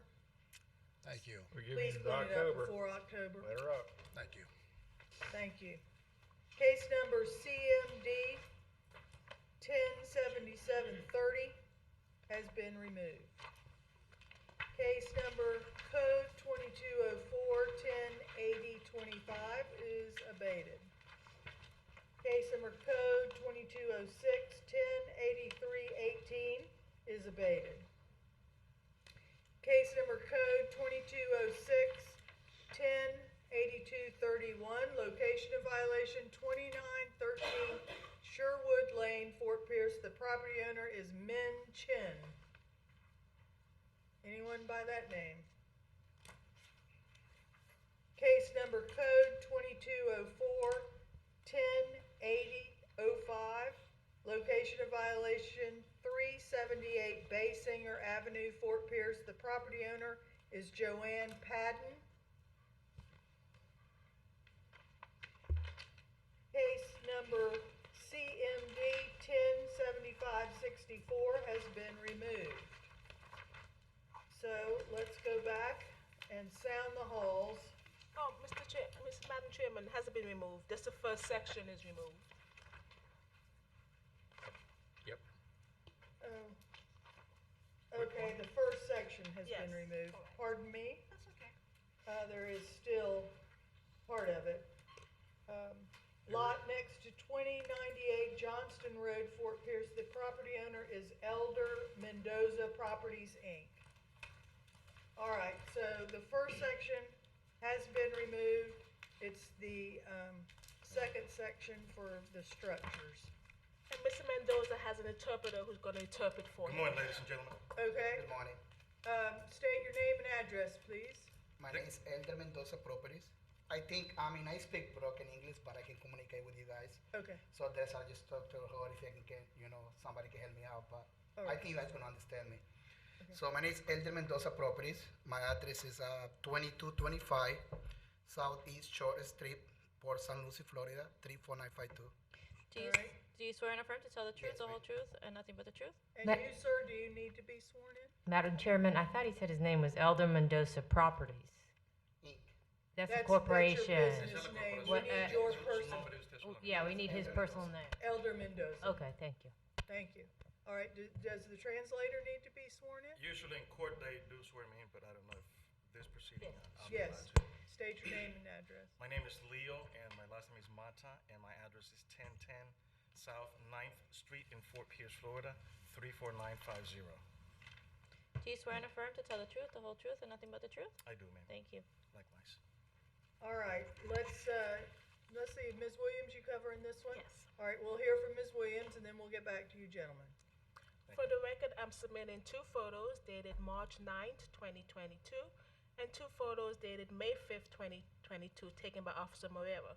During his first inspection, he found the property in violation of Section 11.05.01 for not having permits for the house and the shed on the property. A notice of violation letter was issued on March 21st, 2022, with a compliance date of April 4th, 2022. After getting no compliance, a notice to appear letter was issued on May 6, 2022, for the August 3rd, 2022 Code Board meeting. Staff has had contact with Mr. Mendoza, the property owner. However, as of today's date, August 3rd, 2022, the property remains in violation because the buildings was constructed without first obtaining permits. Oh, Mr. Mendoza. Believe me, I have a lot of problems with the property, and I'm pretty sure you guys know already. I buy 3.75 acres, and for some reasons, property appraiser, the title company, and my survey company, they made a mistake. Anybody can make a mistake. So long story short, I submitted my blueprints to the health department, and they shut everything down. I don't know if you guys remember a couple of months ago, it was Mr. Choto, Frank Choto. I have a problem with that guy because I buy 3.7 acres, but in my record only showed 2 acres. So I spent $20,000 in plan. I lost $80,000 in supplies and everything. I hired a structural engineer. I'm from West Palm Beach, and basically, if you have more than 3 acres, you don't need a permit to do it a storage, as long as you have a certified engineer. I paid this guy $5,000. My bad luck, the guy died. I had another guy, he do my plans. I tried to submit my plans a couple of weeks ago, and they said, can't not submit plans if you don't have a house. And that's not a house, it's a storage. It's an open storage. This picture here, that's a storage? Yeah. When you look at that? It's a storage, it's all open. Okay. Well, you still gotta have a permit. I do, and I'm ready to build my house too, but I can't do that because that property is going in dispute. So my lawyer said, I get a lawyer, he said there can be months, there can be days, there can be years. So in this case, I don't know what to do. Well, gentlemen, y'all are gonna have to, I have a question. please. So I'm looking at a structure here. Was this a structure that was rehabbed, or we're talking, we poured new concrete and built a building on top of it? No, it's brand new. You built everything, you built it without a permit? Yes, I did because when I buy the property, I had the engineer and he goes, you can do like in an open storage. You can build a house like if you got living space. But you can do an open storage as long as I give you plans and a certified letter and I go to the building department, but the guy died. So I got Mr. Bryan now. I spent another $5,000 to get my plans. And when I went to submit, I had to talk to Alphanet, she's a building official, and she goes, you can't do that. You gotta have a house first. But when my house is supposed to go, there's another problem that I had. I had my pet ready to go. I mean, I was in the health department. The neighbor, Mr. Shoto, he fired the inspector, said you're not allowed on this property. Because he bought it 4.5 acres, and I buy 3.7, but for some reason, property appraiser, they just put it 2 acres under my name. So I'm if I, fined 1.78. may I finish my question? Is that you built this from scratch, you made the assumption no permit was required, or you knew one was required and you built it anyway? No. I mean, I didn't know. I know I needed, I mean, when the engineer told me, say, you don't need a permit to do it, So you went ahead and built it anyway, even though you knew you had to have a permit? No, I mean, basically, I did it because he was supposed to sign it off for me. You know, I paid him. Basically, he was like, So you're under the assumption that you could build a property, they go to an engineer, he'll sign it off, and then you can go and pull a permit afterwards, is that? I mean, I don't know if you understand me, but in West Palm Beach, I used to live in Anchorage.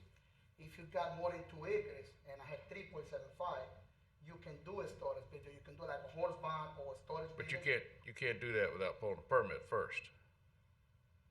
I mean, I guess over here, yes, but in West Palm, not, you know? Yeah. So in this case, I do want it. I mean, I have everything approved, I can put a permit because everything has been done legal. But the thing is, I cannot get a permit after I build my house. Okay, thank you. This is one of those quagmires as to which, you know, why the chicken cross the road. He needs to build a house. Am I getting this right? You need to build a house there, right? Your intention is to Now, build a house. If you got your house built, then you can apply the permit for the shed. Yes. How long is it gonna take you to get your house built? In this case, I don't even know because that property is going to dispute and not allowed to build a house. My plans are gonna be expired next month. So. What that means, I gotta The spend another problem $20,000. is you can't start building your house or get a permit for your house because there's a issue with the property? Yeah, it's going to dispute. Okay, and how long do you think that's gonna take to resolve? I mean, when I come in, I call my lawyer early, and he called me back, so that's why I went outside, and he goes, we don't have no answer, we don't have no clue, because this guy, I don't know, basically, I don't wanna say that in front of you guys, but that guy is crazy. He just basically keep fighting for something that's not his, you know? I need a question, I have a question for the, Ms. Barbieri. Isn't this a civil matter? What do we do about, this is not the most heinous looking thing I've ever seen, but isn't there a holding pattern when it's a civil issue? Assistant County Attorney Catherine Barbieri, Madam Chairman of the Board, unfortunately, he built without a permit. Right. He does have a civil matter going on about how big his property is, but he built without a permit. The county is not conceding it's a shed. You can look at it, you can see, it looks like more, eventually it would have been a mother-in-law suite or something like that. I don't know in the zoning whether he'd be allowed to have that or not. He said he talked to the health department, so we're not at all conceding it's a shed. But he built without a permit, and so now he's in a catch-22 that he created himself. If he had, What are his options to remedy this? Well, he could call this the house and go forward, but he doesn't want to. He wants a bigger structure, obviously, that's more probably home. He is going to have to civilly probably fight it out in court with the neighbor. The neighbor is aggressive. We are aware of the neighbor. For the extra land, if that's where he's wanting to put the main house, then it will be a lengthy process for him. If he states this as a home, any kind of house. I don't know that answer. No, I haven't looked at the zoning. I cannot. I don't know if Ms. Williams knows Because it's only that. 600 square feet. Because what? It's only 600 square feet. To do in a house, you gotta have minimum 300 square feet. Well. So what other option does he have? We can add on to it, I guess. I don't know. This is. Mr. Chair, if I may make the observation, I mean, we've got a code violation. I see no way around the fact that there's a code violation. We have many ability, you have the ability to fix this. While it won't be cheap, you've got the ability to fix it. I sit here and look at this as a beautiful structure and have no objection to that structure. However, this structure isn't legal, and if you came back to me and showed where you did all your paperwork and done it, and made it all legal in the county's eyes, then I'm all for that. But in the process, what I'm inclined to do is issue a fine today for that, and you have the ability to come back and say, I've remedied this structure, I've taken care of this, we have the ability of reducing that fine, but we could drag this out forever, there's disputes. This is still a violation of finding an It is a invalid violation, amount. so you have the ability of fixing a violation and potentially getting the fine removed in the future. If you remedy this board has some levity to do that, but in the absence of that, I say we need to resolve this today, and you can come back at a later date and show us how you resolved it, but I think, I see no other issue. I do construction for living. I work, that's basically, and I did that myself. I got photos and videos, and pretty much basically everything's done legal. I had a survey been done, engineering has been done, and in this case, basically, I sold my house in Port St. Lucie. When I buy the property, I thought it was my dream. And look, I'm in the middle that I don't even know what to do.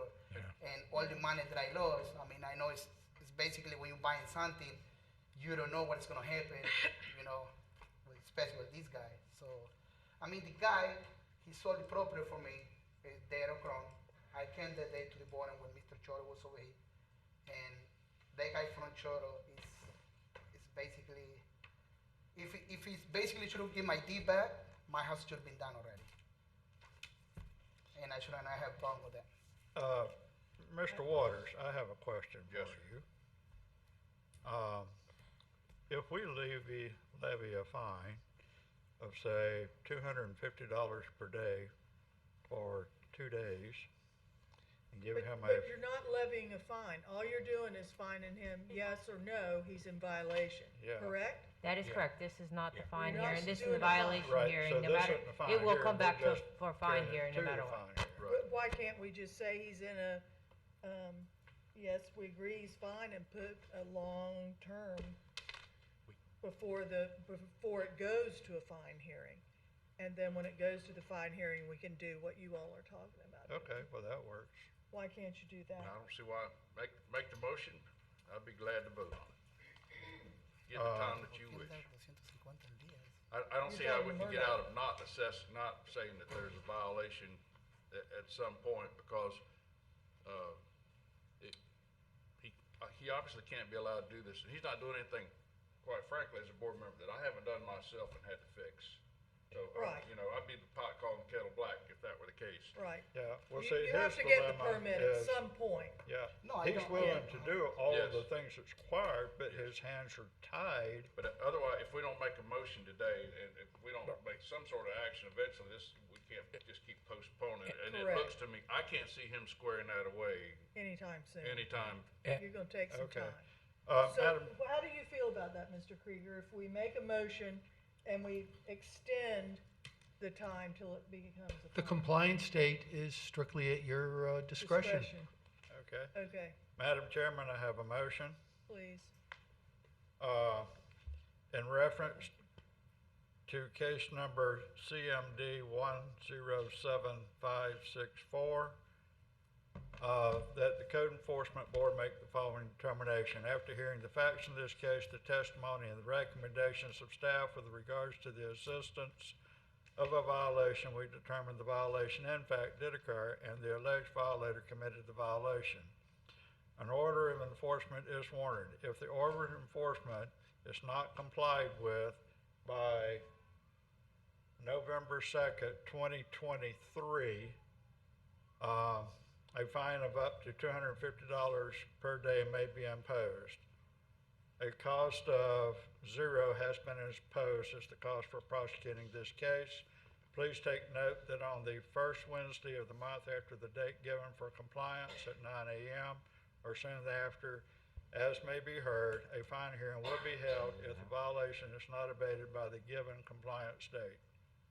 All right, is there a second on that motion? I'll second it to discuss. Mr. Pankos is gonna second it. That's 15 months. Is that your intention? Right.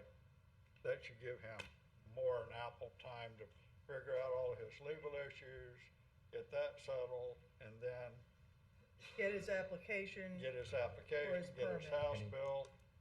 I mean, just keep in mind on it, you're losing 8 or 9 months just in a building permit. And they What? have What? 8 or 9 months to get a permit. Because Yeah. you gotta go to Look, health we're department. giving you 15. Yeah. That's what I mean. Okay. So I'm gonna lose. But listen, Mhm. if there's there's progress being made, Mhm. then we can address that later. Yeah. Okay? So let's give you the 15 months. You work on what you gotta do, and we're gonna set this in place. Okay. Then, if you can get all this resolved in 15 months, you're Okay. golden, okay? I If got a not, question. then you can come back before us, and we can deal with it again. Yeah. Thank you so much. I think this is fair. But if in case I lost their case, because I don't know, I can win the case or I can lose their case. So how did I do that to make this legal? You gotta keep in touch with Ms. Williams Ms. to Williams? what the situation is. Okay. Okay, she's your new best friend here. Thank you so much. Okay, I appreciate it. You guys have a good I day. have a motion. Any more, its motion is on the table. Yeah, we had We're some calling voting it a on it. second. Hold on, We're not done the yet. motion hasn't passed So, yet. we need to vote. All in favor, state aye. Aye. No like sign? All right, now you're good. Thank you so Motion much. passes. Appreciate it. Should I give you my card? Okay, thank you. Thank you. Sound the Okay. halls. Sound the halls, folks, while I read in the absentees. And those take a break that need one. The first one is case number code 2206, 108230, 2909 Sherwood Lane, Fort Pierce, Rito, Medina. Case number code 2204, 108015, the location of violation 2835 Hammond Road, Fort Pierce. The property owner, Avante 74 LLC. Case number CMD 107282, location of violation 6016 Buchanan Drive, Fort Pierce. The property owner, Terry W. Day, Margaret M. Day. Case number code 2206, 108303. Location of violation 4200 Metzger Road, Fort Pierce. The property owner is Precision Rentals and Investments LLC. Case number code 2206, 108305. Location of violation 4200 Metzger Road. The property owner Precision Rentals and Investments LLC.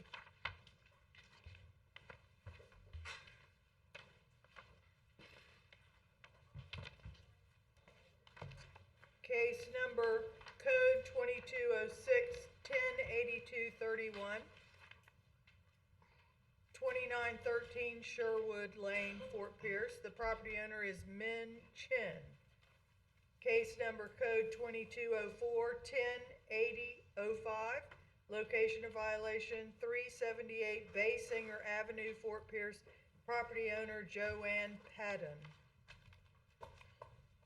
I believe that's all of them. Have the halls been sounded? Yes, Madam Chair. All right, we're moving on to the fine hearings. Wait a minute. Oh, a motion, please, yes. I hereby move and interrupt the cases read to the record that the Code Enforcement Board in an order finding these alleged violators are in default as it did not appear to protest the violations against him. That the board adopt the recommendations of staff as set forth on the agenda. Second. Second by Mr. Murdock. All in favor, state aye. Aye. Opposed, like sign. Okay, we're moving to the fine hearings, case number 107028. The location of violation is 606 South Market Road, Fort Pierce. The property owner is Curbing LLC, Jose Pinuela. All righty, Mr. Sisio. Let's see, the first two sections here have been abated, and the last one is still active. Mr. Sisio? Yes, ma'am. Good morning. This case was presented during the May 4th, 2022 Code Enforcement Board, in which the board found the property to be in violation of Section 11.05.06. A permit is required for the vegetation removal, and Section 11.05.01, a permit is required for the asphalt parking surface. An abatement date of July 15th of 2022 was provided.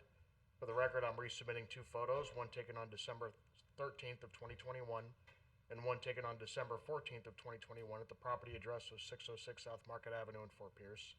I'm also submitting one photo taken on August 1st of 2022 during a reinspection. The vegetation removal permit was issued on June 22nd, 2022. A demolition permit for the asphalt parking surface was applied for on July 21st, 2022, and is currently pending in plan review. As of August 3rd, 2022, the property remains in violation. Well, doesn't appear to have anyone at home.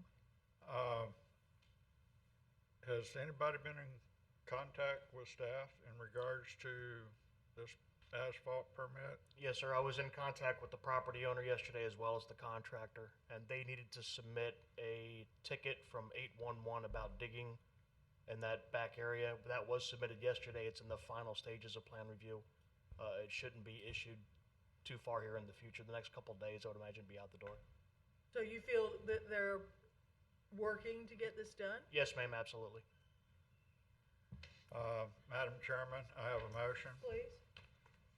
I hereby move in reference to case number 107028 that the code enforcement made the following determination. After hearing the facts in this case, the testimony, the report of staff that violations still exist, and having considered the gravity of the violations, the actions, if any, taken by the violator to correct the violation and any previous violation, we make the following determination. A fine of $250 per day shall be imposed for each day the violation exists starting October 5th of 2022 with a maximum fine not to exceed $5,000. Do I have a second? Second. Second by Mr. Waters? Yes, ma'am. Okay. All in favor state aye. I have a question. Is that a business? Appears to be. Yeah. Mr. Starr, it is a business. Okay, I just wonder why it's not 10,000. Well, 5,000 sounded good to me, that's why I second. yeah, they're in I the was midst following of the getting what they recommendations of staff. Okay. All right. So now, let's see, we've got a motion and a second. All in favor state aye. Aye. Like sign opposed? Okay. We're moving to case number 107576. The location of violation 4305 Avenue J, Fort Pierce. The property owner Thomas S. Vaughn and Sandra Vaughn. No one for this? All right, let's see, Ms. Moyes. For the This is record. yours. Okay. For the record, I am resubmitting one photo dated March 8th, 2022, one photo dated March 29th, 2022, one photo dated May 2nd, 2022. I am submitting one photo dated July 29th, 2022.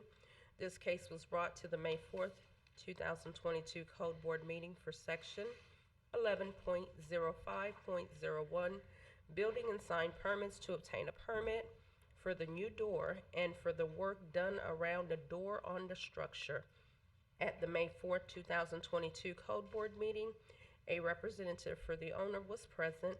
The board found the property in violation and gave a compliance date of July 15th, 2022. I have had contact with the owner's son, and the owner's neighbor. As of July 29th, 2022, the property remains in violation. I have, go ahead. Go ahead, Mr. Spataro. I have a motion. Before we go with a motion, I'd like to, a discussion. Are they trying to solve this? Have they been, you said they were in contact with you. Are they trying to? Yes, in the past, they have been in contact with me, and I think it probably was last month. I think it was the owner's neighbor that made contact, who stated they couldn't get the permit. They were having some kind of issue because the owner lives out of state. So nothing has been done. Okay, thank you. All right, Mr. Spataro. I hereby move in reference to case number 107576 that the Code Enforcement Board make the following determination. After hearing the facts in this case, the testimony, and the report of staff that the violation still exists, and having considered the gravity of the violation, the actions, if any, taken by the violator, to correct the violation. In any previous violations, we make the following determination. A fine of $250 per day shall be imposed for each day the violation exists starting August 3rd with the maximum fine not to exceed $5,000.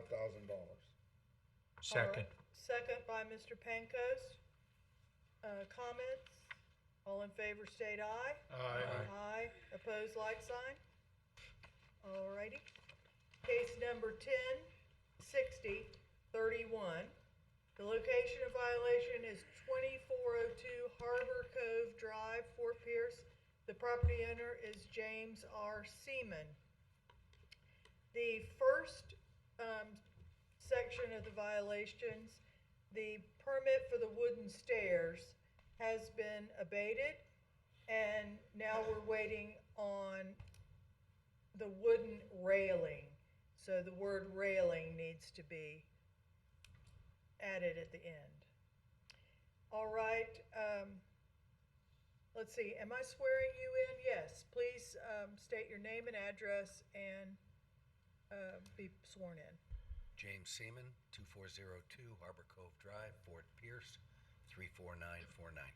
Do you swear and affirm to tell the truth, the whole truth, and nothing but the truth? I do. Thank you. All right, Mr. Seaman, hold on. We're going to hear again from Ms. Moyes.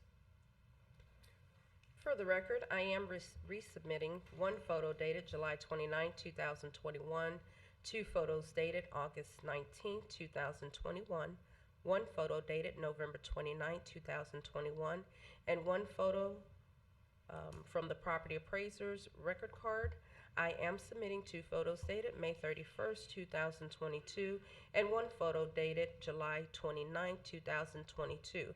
This case was brought to the December 1st, 2021 Code Board meeting for Section 11.05.01, building and sign permits to obtain a permit for the exterior work done to the structure, front door, and wooden stairs and railings at the December 1st, 2021 Code Board meeting. The owner was present, and the board made a decision to continue the case to the June 1st, 2022 Code Board meeting. At the June 1st, 2022 Code Board meeting, the owner was not present. The case was found in default and given a compliance date of July 8, 2022. A permit was obtained for the work that was done in the patio area, however, not for the canopy, the wooden railings, and the front door.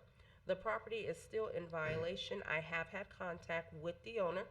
As of July 29, 2022, the property remains in violation.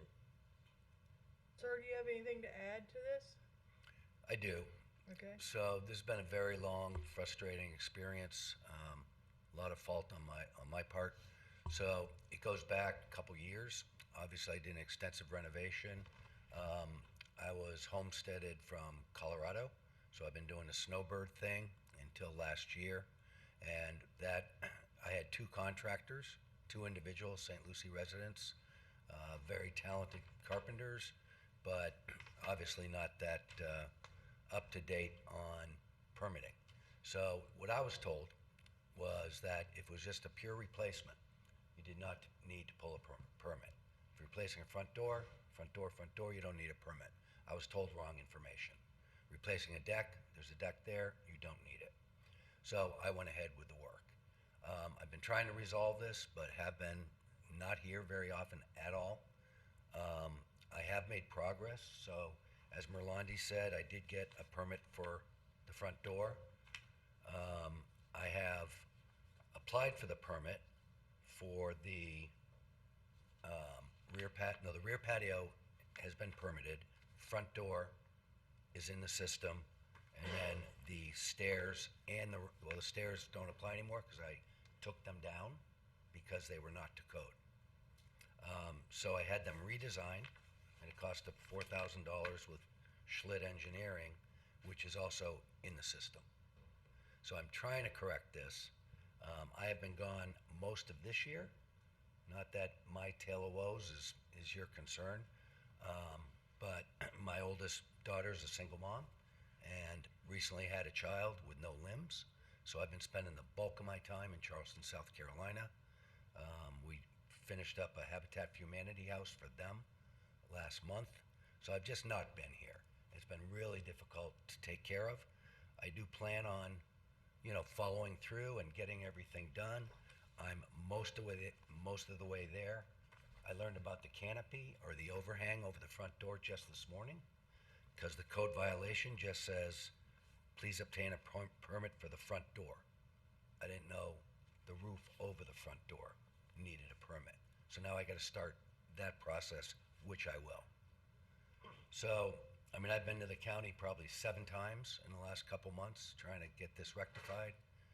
Really difficult getting architect engineers to come, and especially when I'm out of town, I'd have to have a neighbor, meet them, and so it's just been difficult.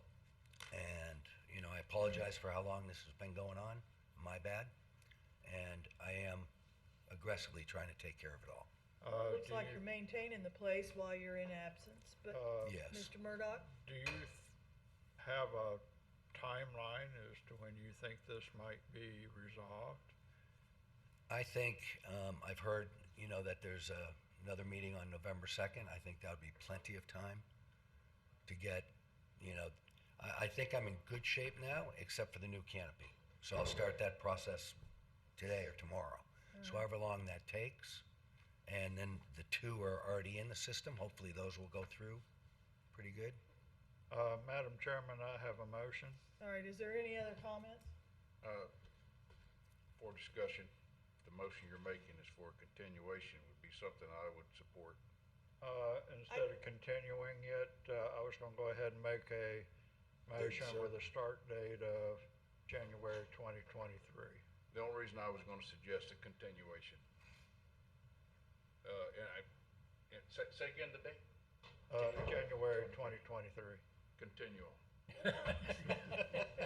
All right, and Sorry, then- argumentative, Why yes. don't we, okay. Yes. And then if you are still tied up, come in and tell us what your status is if in January. Okay. Will do, and I'll be What here. we're going to do what we refer to as a date certain. And what that means is, we're going to fine you $250 a day starting January 2023. Okay. So that Very would fair. give you plenty of time to get everything resolved. And once it's resolved, there will be no fine. And you don't, and once it's resolved, that it goes away and you don't need to come in. But if you're still in the system, you're still having issues, you come in January and talk to us about it. Yeah, and we can always continue things out and give you more Again. time or whatever, but, so when That's I very read fair. this, Very fair. don't Just, panic. Right. Madam Chair, just for clarification, Yes? if it isn't resolved, the fine just kicks in. There's no more hearing. He could petition the board then, however, for a fine reduction For a fine and get a hearing at a subsequent date after There the you go. January date. That explains it. But anyway, the bottom line is, you get all this done, you'll be taken care of, okay? And you should be done by Yeah, January. And January should give you plenty of time to get it done. Yeah, for sure. One question from Mr. Harvey, do you agree that January would probably be plenty of time for him to get this accomplished? I believe based on what I see, it should be more than enough time. I see that the stairway was actually submitted online yesterday, so it should be going into review within the next, either today or tomorrow. So And you shouldn't be see a the problem. front door, sir, in there as Yeah, well? the front door is in the system and it's showing as fees due on that, so that's basically ready to be picked up. The permit just needs to be paid for and picked up. Okay, and I can do it downstairs? Yes, sir. Does that include that awning? No, ma'am. Okay, that's a whole separate issue. There you go. Got one more piece of the Let's puzzle. read a motion, please, sir. Okay. Okay, and I do have a question. On my notice for this hearing today, the fine hearing, it does say that I was assessed a $200 fine. And Okay. I think that was for maybe missing the June 1st hearing, which I never got a notice for. No, that's a cost of prosecution. Okay. That we attach to So I'm prepared to cases. pay that Yeah. today. So that may end up to be your only cost, other than permitting Okay. fees. So I can All pay right. that downstairs at the permitting office? Yeah. I don't know where you pay it. Where does he pay it? Code enforcement on the same floor as permitted. Okay. They pay that at code enforcement? I'm gonna Okay. do that right now. All right, let's read a motion, please. I hereby move in reference to case number, which one am I on here? 106031, that the Code Enforcement Board make the following determination. After hearing the facts in this case, the testimony and the report of staff that the violation still exists, and having considered the gravity of the violation, the actions, if any, taken by the violator to correct the violation and any previous violation, we make the following determination. A fine of $250 per day shall be imposed for each day the violation exists, starting January of 2023, with a January maximum what? Need a fine date. not to exceed $5,000. Need a date. Starting January 10th? You What's have to have that a say? date certain. You didn't say, you just Oh, said January 10th, 2023. 2023. Okay, got a second? Second. From, Mr. Waters? All in favor state aye. Aye. Pose like sign? Okay. Thank you. You have till January to get it all taken care of, and it sounds like you're on your way. And I will. Thank you very All right, much. thank you. Well, that's a great photograph, you know, Chamber of Commerce photo. Yeah, looks good. It does. Okay, case number CMD 107637.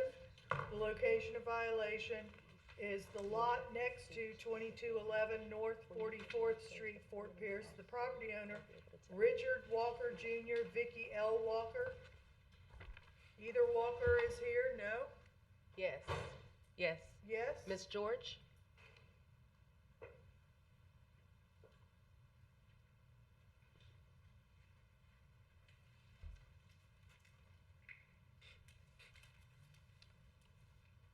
Will you please state your name and address for the record? Good morning. My name is Sarah George for George and Associates Contractors. Johnny L. George is the contractor. All right, address please, ma'am. The address of the business, Yes, or personal address? Personal address. Personal address, please. my personal address is 517 North 12th Street, Fort Pierce, Florida. All righty, and be sworn in? Do you swear and affirm to tell the truth, the whole truth, and nothing but the truth? I do. Thank you. All right, ma'am, if you'll sit tight, we'll hear from Ms. Moyes and find out some facts on this case. For the record, I am submitting two photos dated March 21st, 2022, one photo dated May 20th, 2022, one photo dated May 31st, 2022, and two photos dated July 29th, 2022. This case was brought to the June 1st, 2022 Code Board meeting for Section 11.05.06 to obtain a permit for the removal of vegetation. At the June 1st, 2022 Code Board meeting, the owner was not present. The case was found in default and given a compliance date of July 8th, 2022. The vegetation permit was filed for on July 19, 2022, and has been issued. The property is now in compliance. I have had contact with the owner. As of August 2nd, the property is now in compliance. So, Why you're are looking we- for a fine for 11 days? The permit had not been issued. I found out this morning that permit was issued, so the calculation was not made, because I found out Assistant County Attorney Catherine permit was Barbieri, issued this morning. it abated after the violation date, so we must bring it to you. And it was 10 days, so the board may find, since it's been abated, that you don't want to issue a fine. It's the board's decision, but. Is the fact that we've got these big old trunks standing here, is that the way we do things now? That we don't take it all the way out? They didn't apply for a permit to start with, so, it's been issued now. I don't know what's on the permit, but if you go back to the first picture, you see that they did remove a bunch of things without a permit. Why they've chosen to leave that one, I do not know.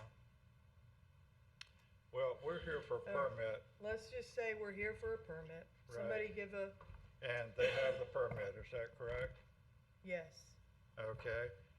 Jack, am I correct in reading page 13. Correct. Thank you. Madam Chairman, Yes, sir. I move in case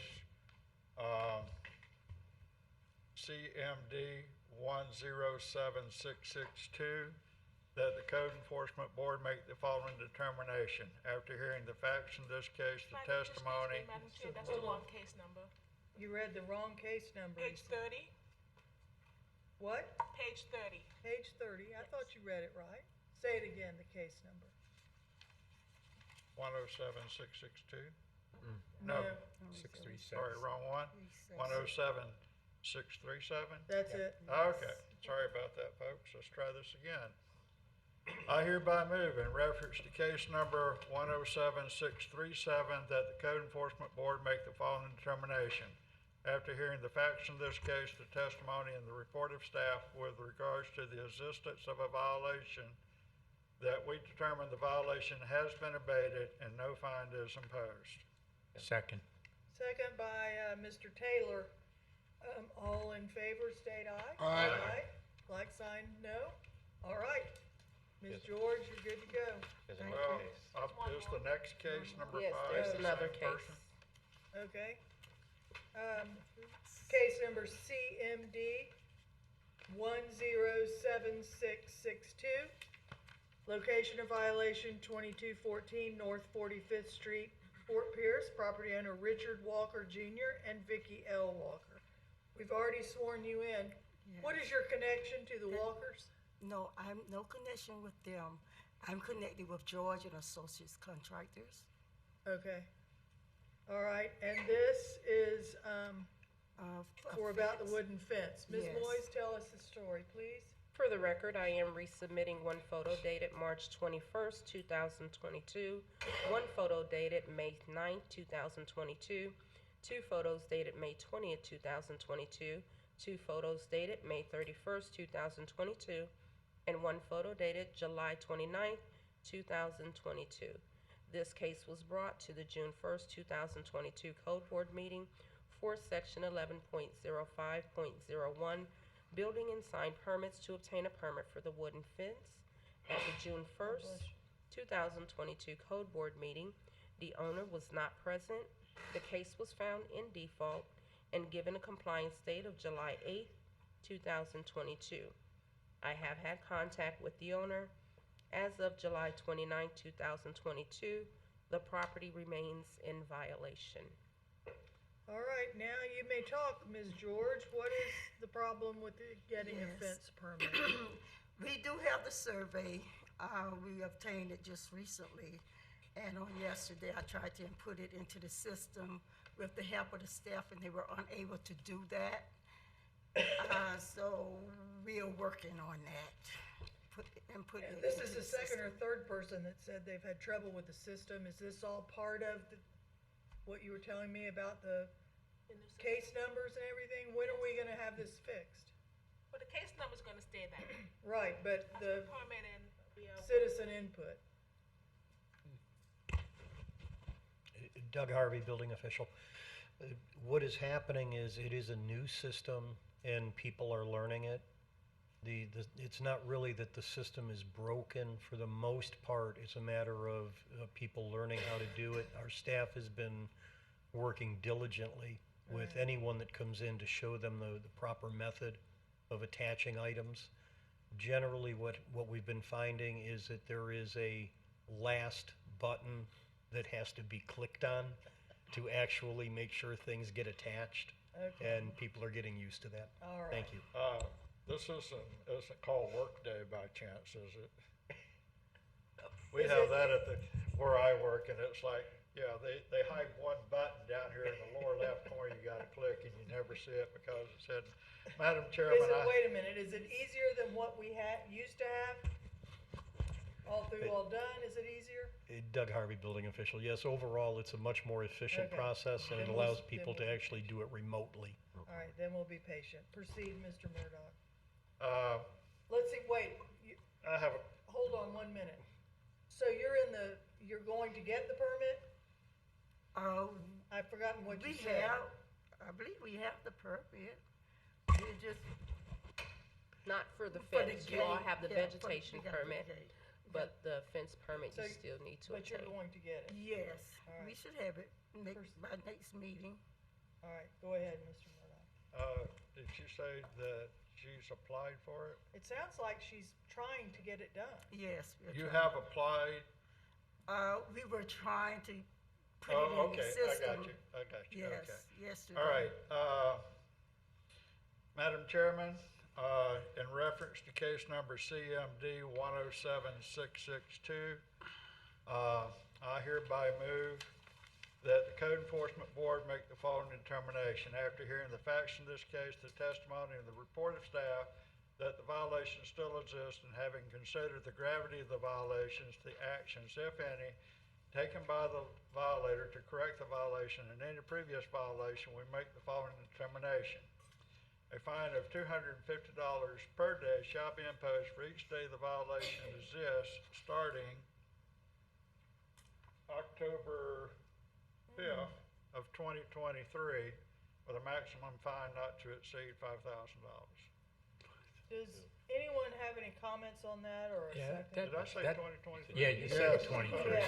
Correction, 2022. My apologies. Well, do we really need to have 2 months to Well, get she a just fence started the permit? process. Okay. All right, is With there, our new system, Peggy. oh, right. I'll second that. Okay, Okay. Mr. Waters. Waters, That's good. sorry about that. That's all right. Mr. Waters made the second. Let's see, all in favor say aye. Aye. Like sign no. All right, Ms. George, Thank you. let's not let it lapse so long next time. Case number CMD 107759. Location of violation is 4012 Orange Avenue, Fort Pierce. The property owner BHA Land Acquisitions LLC out of Riviera Beach. Anyone here? All right, that's Ms. Moyes. You get to tell us this tale again. You've For the been busy record. today.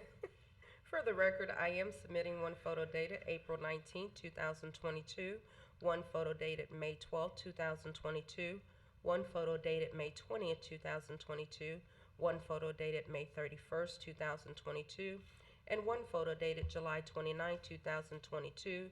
This case was brought to the June 1, 2022 Code Board meeting for Section 38-97 for overgrowth. At the June 1, 2022 Code Board meeting, the owner was not present. The case was found in default and given a compliance date of July 8, 2022. I have had no contact with the owner. As of July 29, 2022, the property remains in violation. I have a motion. Please, sir. I hereby move in reference to case number CMD 107759 that the Code Enforcement Board make the following determination. After hearing the facts in this case, the testimony, the report that the violation still exists, and having considered the gravity of the violation, the actions, if any, taken by the violator to correct the violation, and any previous violations, we make the following determination. A fine of $250 per day shall be imposed for each day the violation exists, starting August 3rd, 2022, with a maximum fine not to exceed, well, it's a bit, $5,000. Madam Chairman, before we get a second on this, this is a commercial company dealing with that. I would like to raise the Make it maximum $10,000, fine. I'm for that, yes. And I'd like it to begin on July 9th, if I can back it up. Change, the motion's changed, consider it. All right, so the motion is for $10,000 fine beginning July 9th, 2022. Is Yes. there a second on that? Second. Second by Mr. Murdock. All in favor state aye. Aye. Opposed, like sign. Thank you very much. Case number CMD 107780. Location of violation 2615 Flotilla Terrace, Fort Pierce. Property owner David Gruwell. David Gruwell. All right, Ms. Moyes. For the record, I am submitting 2 photos dated April 19, 2022, 1 photo dated May 2nd, 2022, 2 photos dated May 31st, 2022, and 1 photo dated July 29, 2022. This case was brought to the June 1st, 2022 Code Board meeting for Section 38-97 for overgrowth. At the June 1st, 2022 Code Board meeting, the owner was not present. The case was found in default and given a compliance date of July 8th, 2022. I have had no contact with the owner. As of July 29th, 2022, the property remains in violation. Wow, doesn't even Madam look lived Chairman, in. I believe that this property has been in front of the code board several times for this exact same issue. Has that not Well, been the it's been case? through several times that I recall. Yeah. I think somebody needs to get his attention. Madam Chairman, Mm-hmm, I have a motion. please. I hereby move in reference to case number CMD 107780 that the Code Enforcement Board make the following determination. After hearing the facts in this case, the testimony, and the report of staff that the violations still exist, and having considered the gravity of the violations, the actions, if any, taken by the violator to correct the violation and any previous violation, we make the following determination. A fine of $250 per day shall be imposed for each day the violation exists, starting July 9th of 2022, with a maximum fine not to exceed $10,000. Is there a second? Second. Second, Mr. Spataro. All in favor state aye. Aye. Opposed, like sign? All righty, well done there.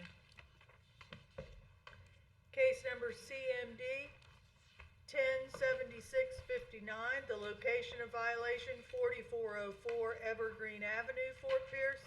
The property owner Nava Caldwell LLC. You, sir, are connected to? Yes, I am. My name's David Robinson. I'm the general contractor that All took right. care of our violations. Please be sworn in. Oh, I need your address, home address. Home address 4946 Southwest 38th Way, Fort Lauderdale. And be sworn in. Do you swear and affirm to tell the truth, the whole truth, and nothing but the truth? Yes. Thank you. All right, let's hear from Ms. Moyes, and then we'll talk to you.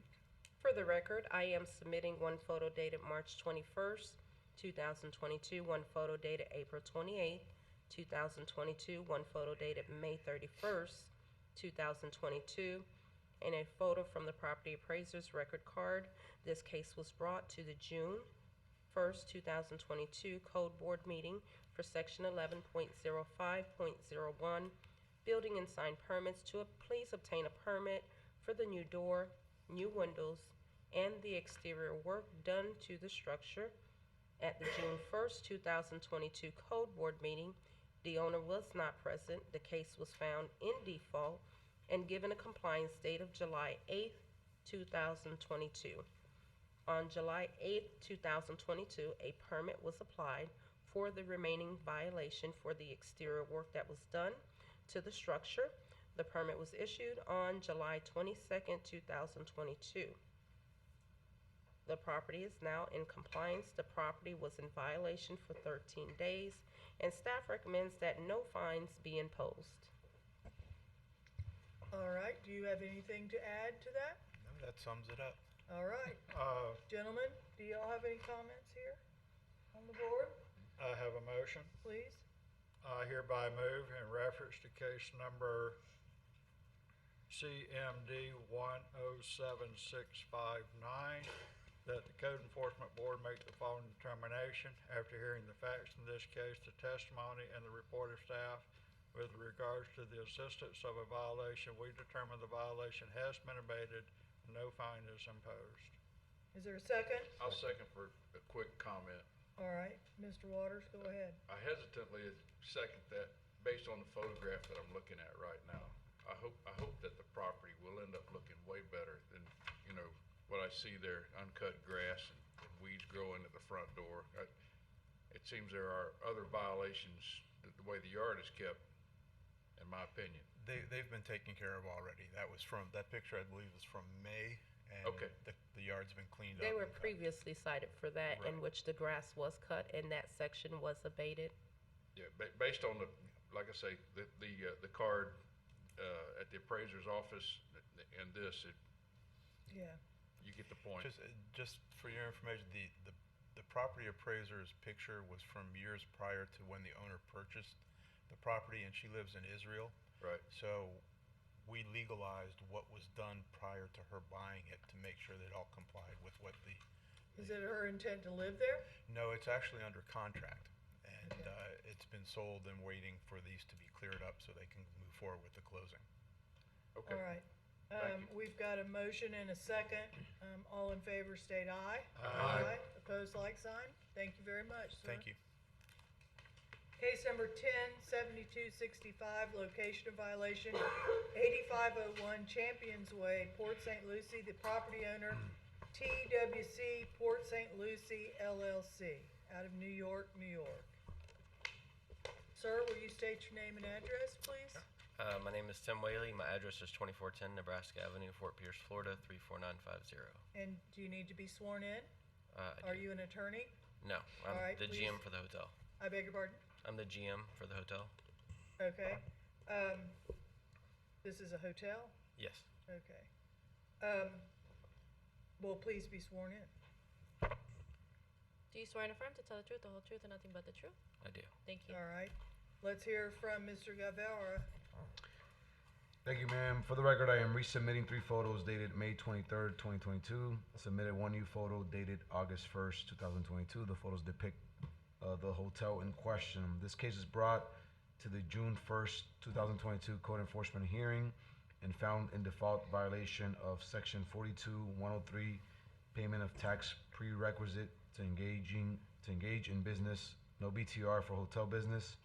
Section 110500, no zoning compliance for hotel business, and section 110104, a minor adjustment to the prior approved site plan is required. The board gave a default compliance date of July 8th, 2022. As of today's date, August 3rd, 2022, the property remains in violation. Been in contact with business personnel, and per the planning department, the permits have been submitted. There's personnel here from the planning department who will speak further on that. And according to the planning department, the permits are out about 6 to 12 weeks. Sir, y'all built this hotel without having, No, the hotel was actually purchased in 2019 by a new company, and I'm not sure why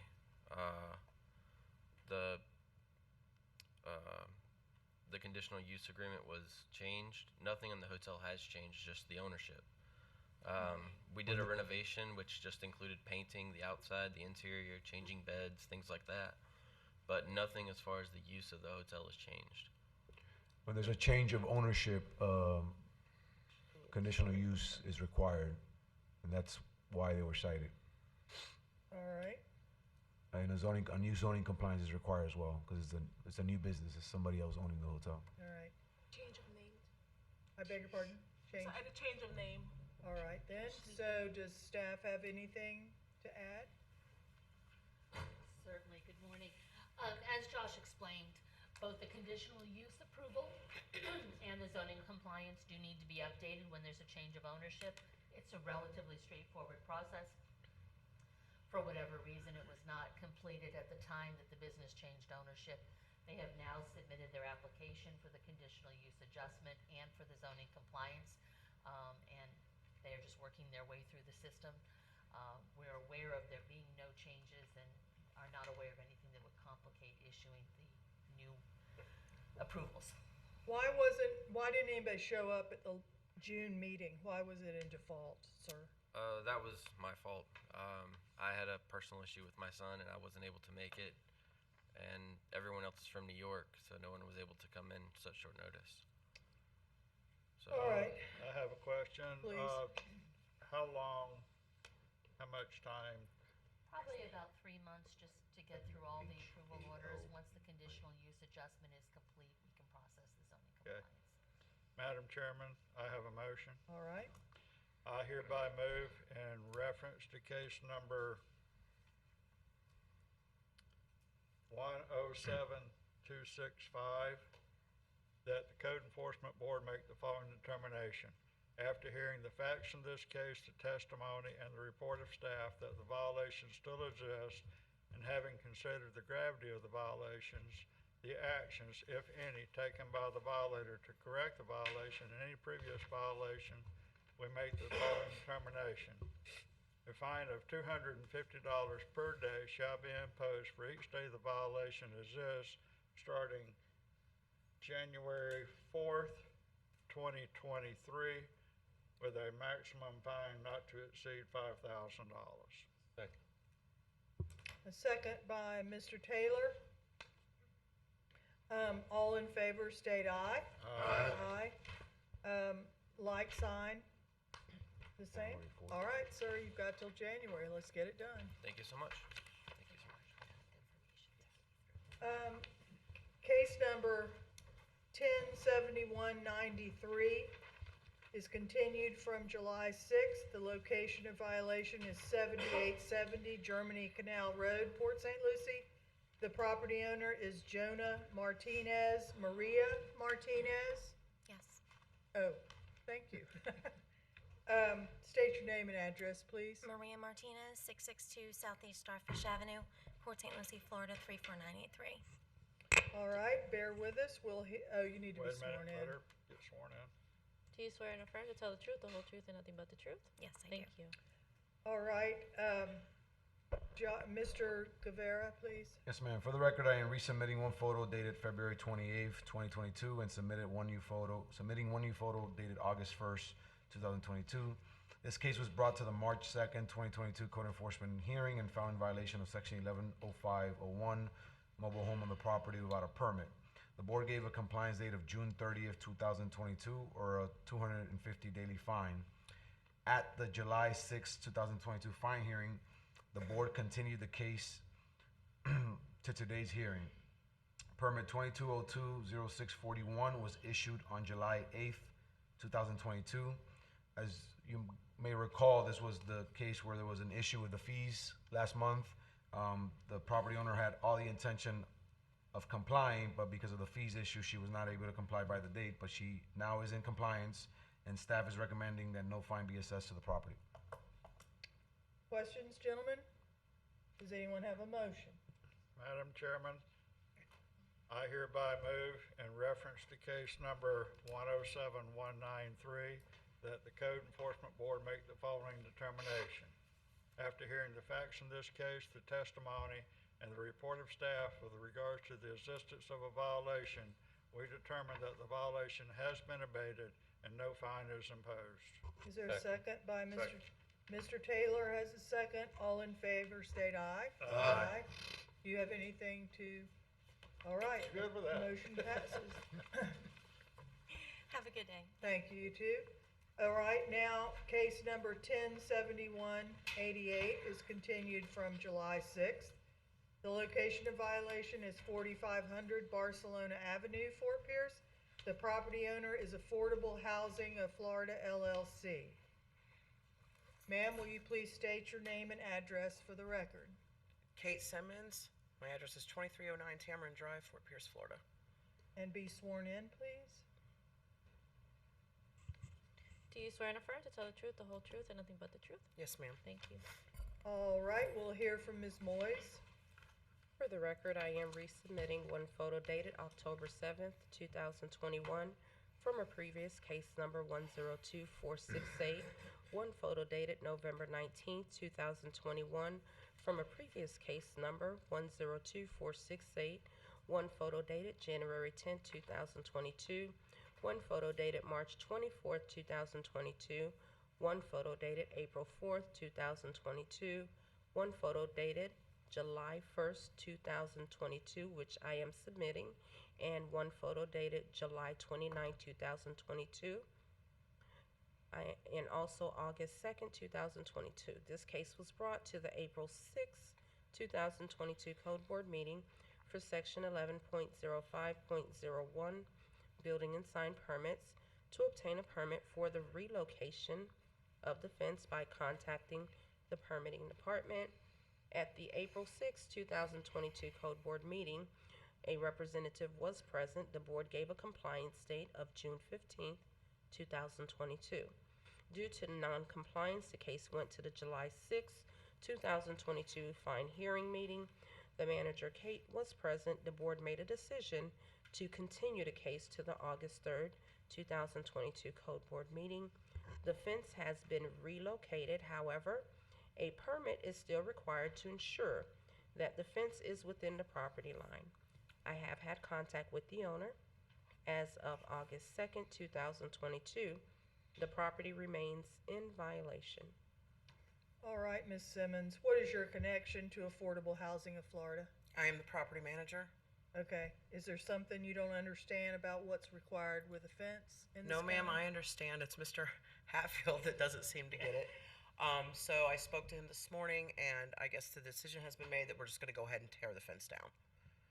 Alrighty. They wouldn't allow him to pull the permit himself because it's under the LLC instead of his name.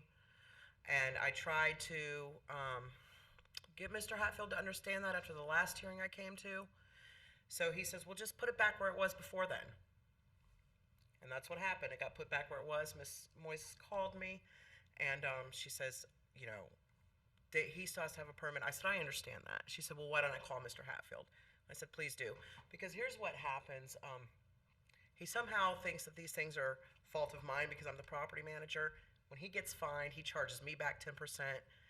And so I finally talked to him this morning to just, I said, you're not going to win. Like, it has to be a contractor pulling a permit. He knows he's not going to Or win. let's just take the fence down. So he says, please tell the board that I'll remove the fence. And thank you for your help. So, And how Well- much time do you think you'll need to get that fence? I could probably have my maintenance person, I mean, she's pretty tied up on calls right now, but pretty Well, quickly. Here's the deal. This fine hearing needs to go back to June. And he probably will understand that he needs to get it down very quickly. Does anyone have any comments or a fine? I mean, a motion?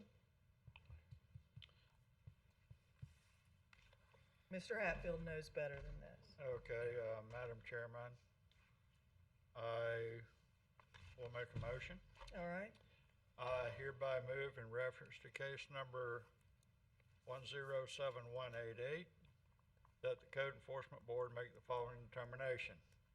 After hearing the facts in this case, the testimony, and the report of staff that the violations still exist, and having considered the gravity of the violations, the actions, if any, taken by the violator to correct the violation and any previous violation, we make the following determination. A fine of $250 per day shall be imposed for each day the violation exists, starting June 16th, 2022, with a maximum fine not to exceed $10,000. Is there a second, please? Second. Second by Mr. Taylor. All in favor state aye. Aye. Aye. Opposed, like sign? All right, Ms. Simmons. So my As soon question as you is, get it torn down, the fines will stop. and once I get it torn down, is there a process to apply for fine reduction? Yes. Okay, I'm how do I sure. do that? Because like I said, he Staff, charges me talk to Ms. 10% of his Moyes. fines. Well, talk to Ms. Moyes. She'll explain the Okay. whole thing to you. All right, thank you. All right, case number 107190, location of violation 1600 North 43rd Street, Fort Pierce. The property owner is Ernest Galvin. This is continued from July 6th. Sir, state your name and address, please. My name is Ernest Galvin, 1600 North 43rd Street, Fort Pierce. Swear him in. Do you swear and affirm to tell the truth, the whole truth, and nothing but the truth? Yes, ma'am. Thank you. All right, Ms. Moyes. For the record, I am resubmitting 4 photos dated January 11th, 2022, 3 photos dated March 25th, 2022, 3 photos dated April 4th, 2022, 4 photos dated July 1st, 2022. I am submitting 1 photo dated July 29th, July 25th, 2022, 2 photos dated July 29th, 2022, and 3 photos dated August 2nd, 2022. This case was brought to the April 6, 2022 Code Board meeting for Section 38-97 for overgrowth, Section 38-26 for outside storage, Section 38-26 for unserviceable vehicles, Section 38-24 for the removal of the junk, trash, and debris on the county's right-of-way, Section 8.00.03F, particular permitted accessory structures and use for the removal of the additional recreation equipments and to place the recreational equipment on a paved surface. However, Section 38-26 for the unserviceable vehicle abated. Section 38-24 for the removal of the junk, trash, and debris from the county right-of-way abated. Section 8.00.03F for the removal of the additional recreational equipments and to place recreational equipment on the paved surface has abated as well. At the April 6, 2022 Code Board meeting, the owner was present, the case was found in violation, and the board gave a compliance date of June 15th, 2022. Due to non-compliance, the case went before the July 6, 2022 fine hearing meeting. The owner was present. The board made a decision to continue the case to the August 3rd, 2022 fine hearing meeting. The property is still in violation of Section 38-97 for the overgrowth and Section 38-26 for the outside storage. I have had contact with the owner. As of August 2nd, 2022, the property does remain in violation. All right, Mr. Galvin, is there something you don't understand about cleaning this up? No, ma'am, if you go back and look at them photos, the front of the yard's been completely cleaned up. I have a little bit left in the back of the yard to clean up. I've had, that ain't what it looks like right now, and she can verify that. I cleaned all that stuff off the front porch. Everything's been cleaned up out there. I can even pull pictures off my phone. Here it is. To show. I just have some overgrowth on the side lot on the property, and that overgrowth was there when I moved in the property. I am trying to get it finished up. I got a guy supposed to be there today to give me a bid on running a bobcat across it to level it out so I can have sod planted, and then everything will be done. So how much time do you think you need? About 2 weeks. He said that he's about 2 weeks back on his thing, but he's giving me a bid today on whatever it is it's gonna cost me. I'm paying it because I gotta get it done. You've made a good effort here. I made a huge effort. I mean, I've hauled 17 trailers out of there full of stuff. I've hauled vehicles of my own off that a couple of the vehicles that were on the last photos from last time I was here that have plates on them, I have them in storage, at a storage place. Okay. Here's what I'm willing to do. I'm gonna make a motion. But before you do that, look at the date on this picture that's now. That's yesterday. That's me hauling a load of trash out, the last couple loads of trash I understand that, but look at that yard yesterday. Well, And he's had notice of violation since January. well, Ms. Mose, is he not making an effort to get this? I mean, we saw what the original pictures looked like, and he's moving forward, so I'm willing to give him, a little Make bit of your time motion here and see what happens. Make your motion. Madam Chairman, I move in reference to case number 107190 that the Code Enforcement Board make the following determination. After hearing the facts in this case, the testimony, and the report of staff, that the violations still exist, and having considered the gravity of the violations, the actions, if any, taken by the violator to correct the violation, and any previous violation, we make the following determination. A fine of $250 per day shall be imposed for each day the violation exists, starting, and I'm going to give you a little time here. I'm going to say August 20th. Thank you. Of 2022. That's a Saturday. You want to pick a Monday through with Friday? a maximum fine not to exceed $5,000. The 20th is on a Saturday. Do you want to pick a regular day, weekday, or are you okay with that? I Okay, don't care. all right.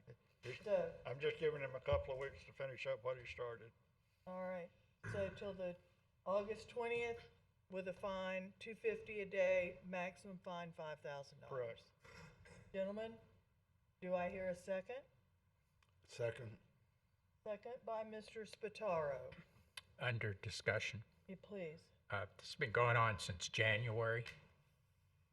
And I'm not a proponent of huge fines on people, but he always has the ability to come back and ask for a reduction. And I think that the fine should be now to keep the impetus that he cleans it up. When he was here last time, it was going to be done. It's not done. And I don't see that backyard. I mean, you look at it, there's all kinds of stuff in that backyard. So, Can you go back a picture? I'd like to see back to July the 6th, the closest we can get.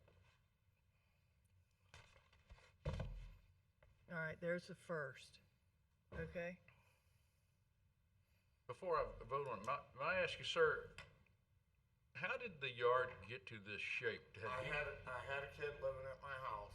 I do a lot of traveling and working, and I had this kid living at my house. He was supposed to be taking care of it and watching my animals, and he was hauling just trash and dumping it in my backyard. And then when I got home, I chased him off. I hauled his camper out of my backyard. He had all kinds of stuff piled up back there. Do you live there? Huh? Yeah, Do he you did live there. Do you live there? I live there, yes, but I travel a lot for work. You live there with that stuff, even though the kid did it. You live there with that? Not now, it's not like that no more. And I showed up, when I showed up and I seen that he had it like that, I had shipped him out. I told him, you gotta go. And then I got COVID, I got sick. I had to go up and visit my daughters up in Illinois because they had ended up getting COVID. So I mean, I've just been a lot of running around. I have showed a lot of progress. So I mean, if you look at my front yard and look at the pictures now and versus then, that's Let's a go big through them again. difference. Go through them again. It's a big difference. I got rid of pontoon boat, everything, all that stuff. I sold it and got rid of it. Okay, thank you, sir. I want to see what he did between July the 6th. Because it's all in the backyard.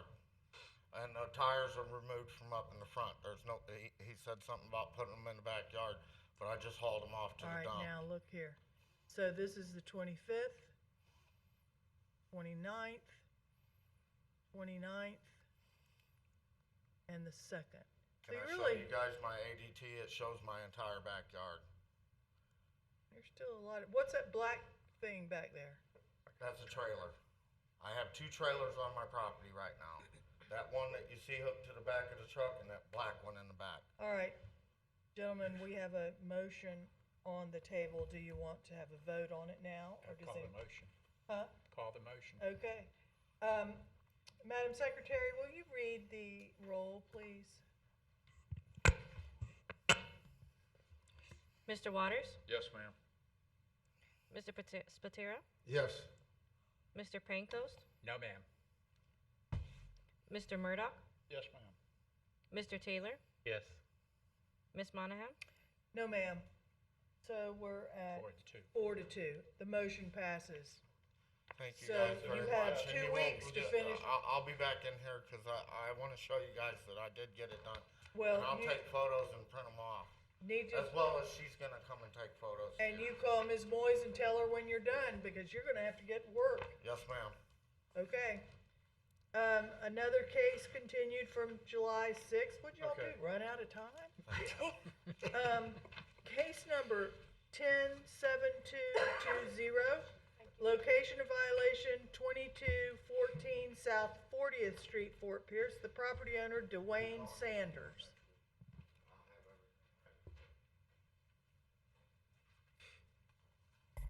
Sir, state your name and address and be sworn in, please.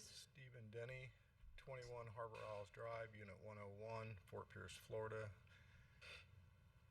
What was the last name? Denny, Denny. Okay.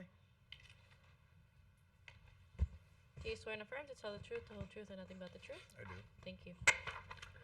All right, let's hear from Ms. Moyes.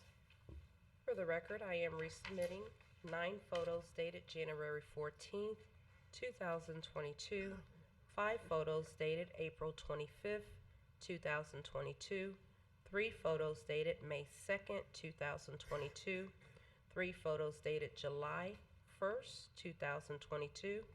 I am submitting 2 photos dated July 26, 2022.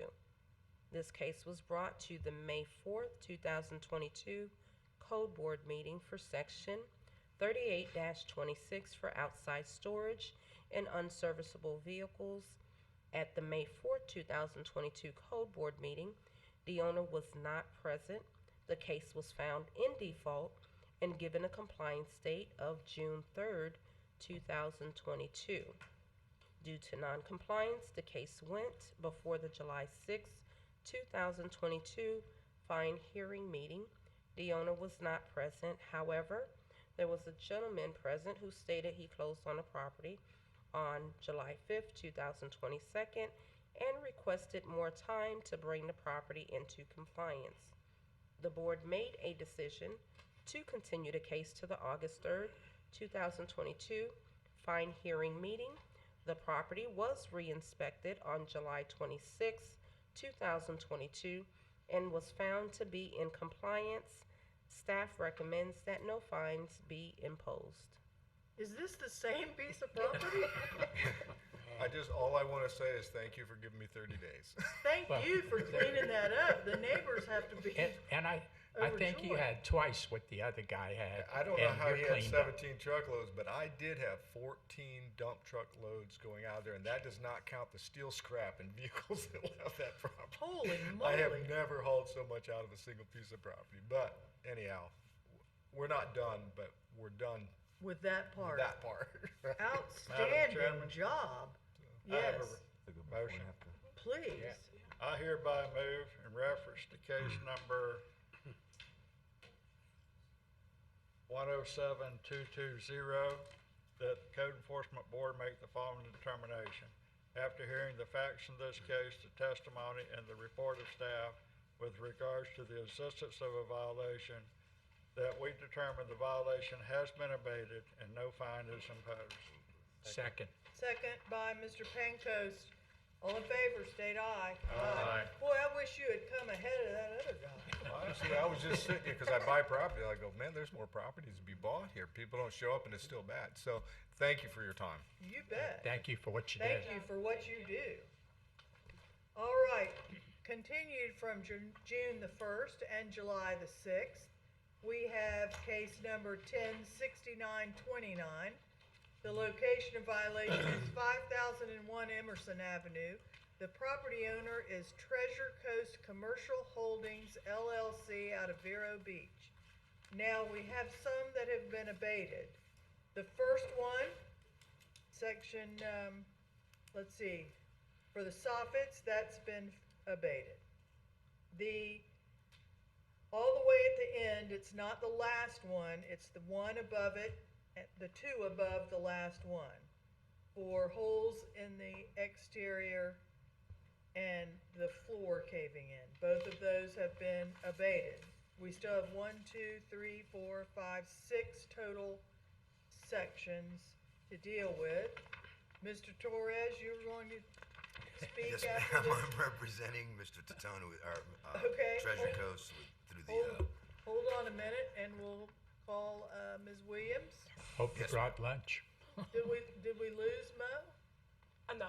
Okay. Okay. All right, so we're gonna hear from Ms. Williams. For the record, I'm submitting 6 photos dated December 3rd, 2021.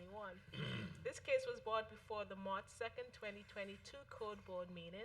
The property owner was present. The board found the property in violation of Section 13.08.01, Section 504, to install the plumbing fixtures, Section 13.08.01, Section 604.3, to replace the missing covers on the electrical outlets, and repair the light fixtures hanging from the ceiling.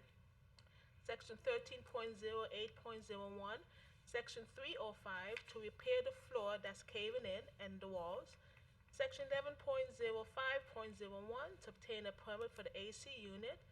And Section 13.08.01, Section 304, to repair the missing suffix and replace the holes and rotten wood on the exterior.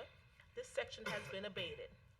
The board found the property in violation and gave a compliance date of May 31st, 2022. At the June 1st, 2022 fine hearing, the owner's attorney requested a continuation. The board continued the case until July 6, 2022 Code Board meeting. At the July 6, 2022 fine hearing, the owner's attorney requested another continuation. The board granted the continuation to August 3rd, 2022 Code Board meeting. On July 7, 2022, staff with Mr. Tatone on site. He showed us the abatement of the exterior violations. However, he would not grant us access to the interior of the property. As of today's date, August 3rd, 2022, the property remains in violation. Can you go back some pictures?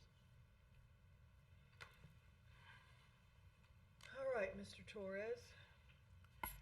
Yes, I ma'am. can see why you didn't let him in. Well, he's not here because he's got long COVID. All He's right. been very sick. He's got 6 kids, and some of his incidents got COVID too. He just had a child. His wife had tremendous complications in the pregnancy, going to the doctors every 2 or 3 days. That's why he's not here. All right. And who is this person? Mr. Tatone, Mark Tatone, he's the principal of Treasure Coast. But first of all, before we start, I wanted to provide the enforcement officer with some of the permits that have been obtained today.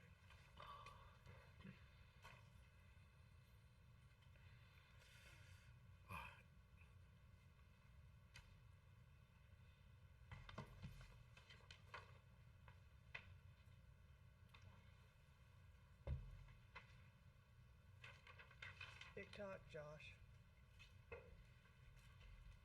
What? Oh, if I continue? No, we're waiting. I thought she was waiting to get you out of the way. On the dock cam.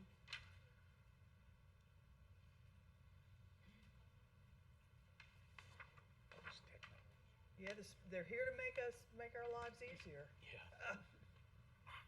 I've yet to see one make my life easier. Let's hand them to you.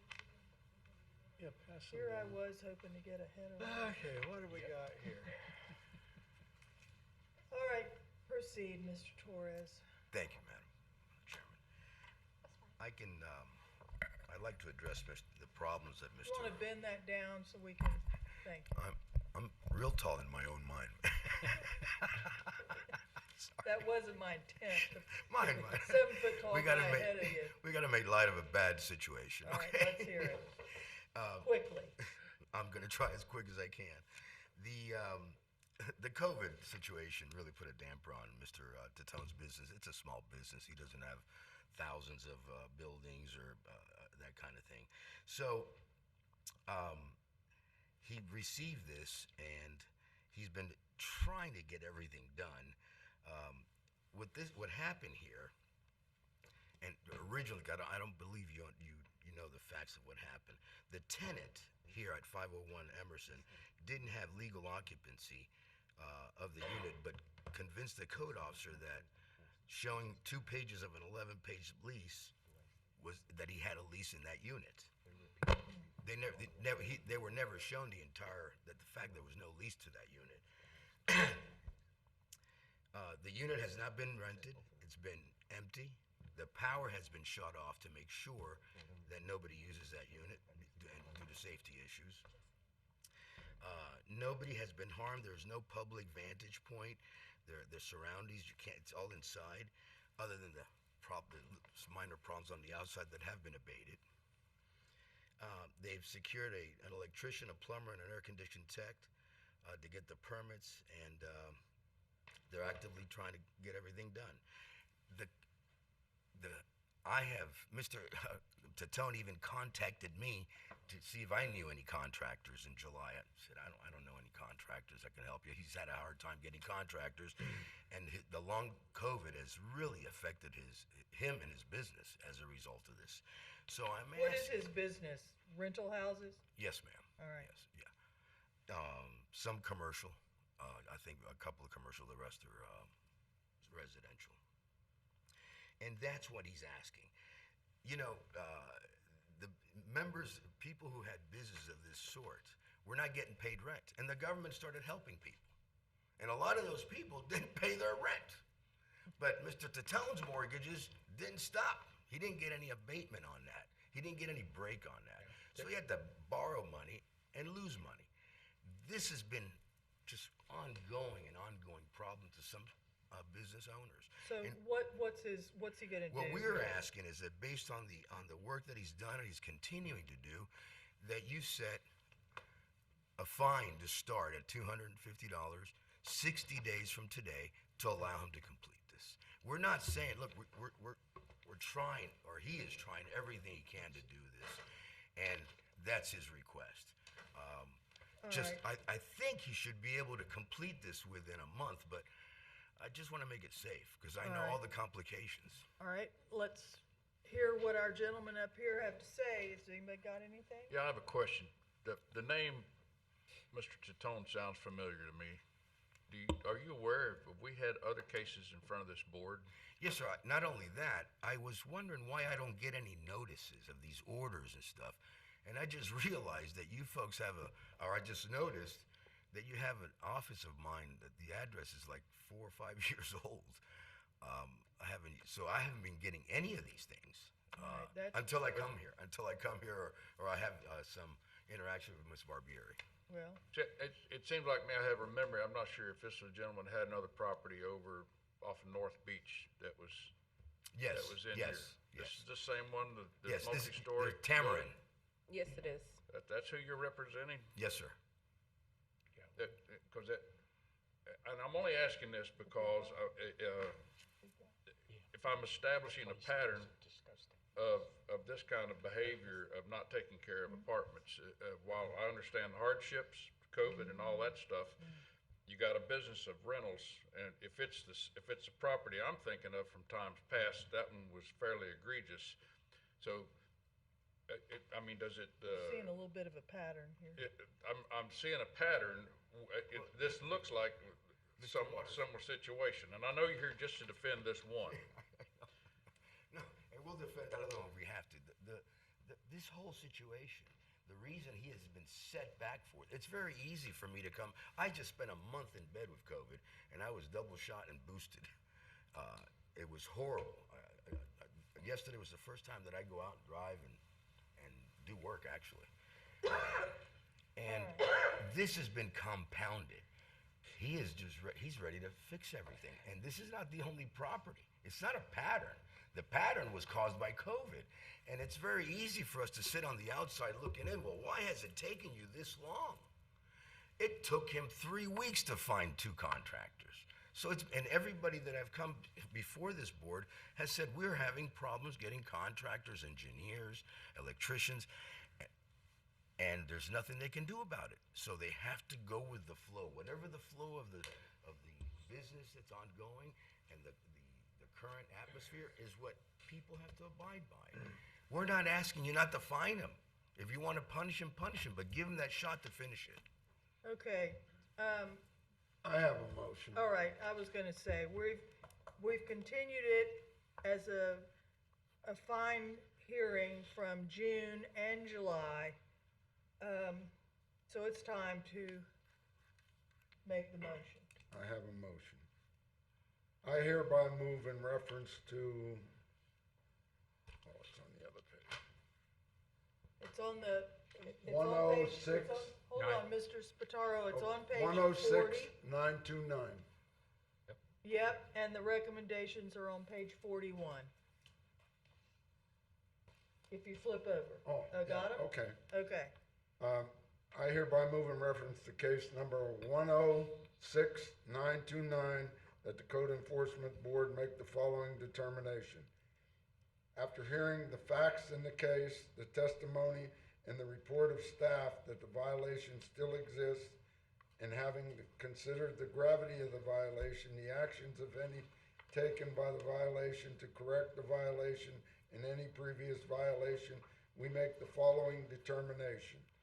A fine of $250 a day shall be imposed for each day the violation exists starting August 3rd, 1922, with a maximum fine not to exceed $15,000. August 3rd of 2022, not 19. Oh, okay. 2022. 2022. Okay. I'm living in the past. What can I I tell you? understand.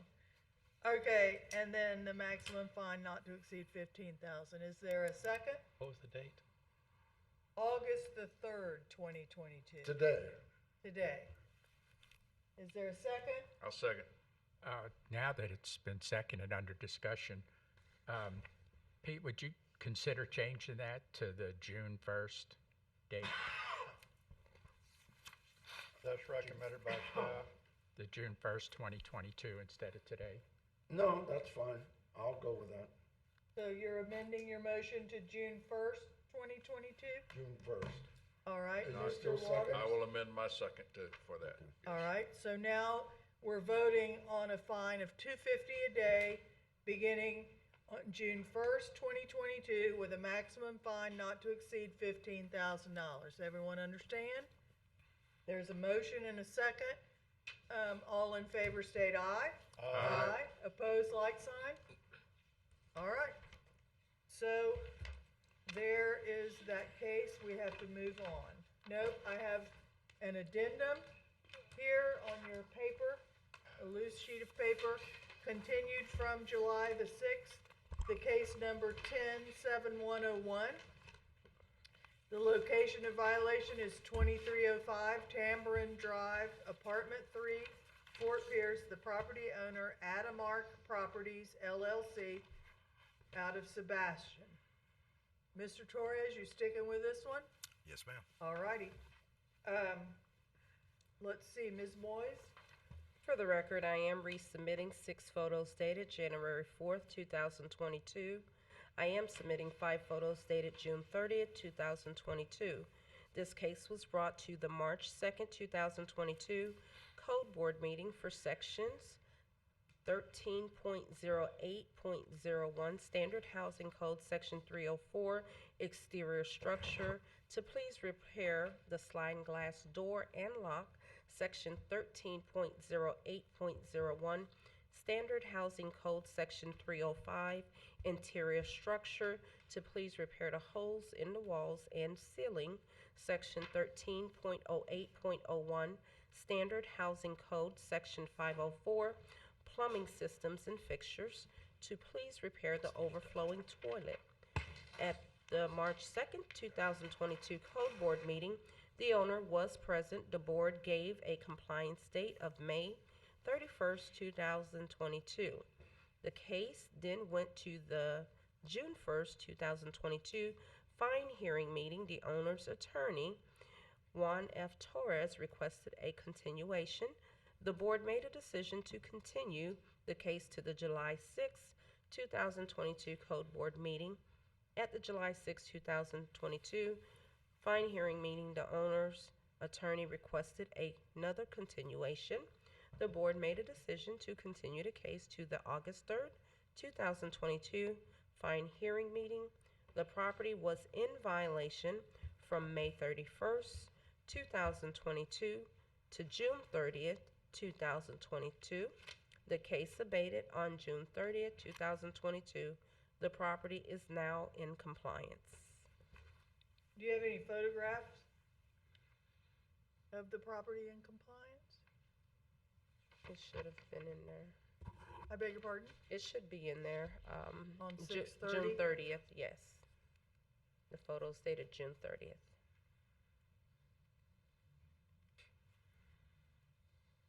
I can't believe that is compliant, but okay. Any comments, Mr. Torres? You heard my comments, ma'am. I'll make the same arguments. All right. And does anyone on the board have any questions, So comments? what is I'm sorry, is he in compliance? That's what Ms. Moyes says, that this is And we're still compliant. recommending a fine? Whatever the board decides. Well, in they're the saying it was, addendum, it says it's in compliance on the, I heard, on June the 30th. Yes. And yet you're recommending the begin date for a fine June 1st.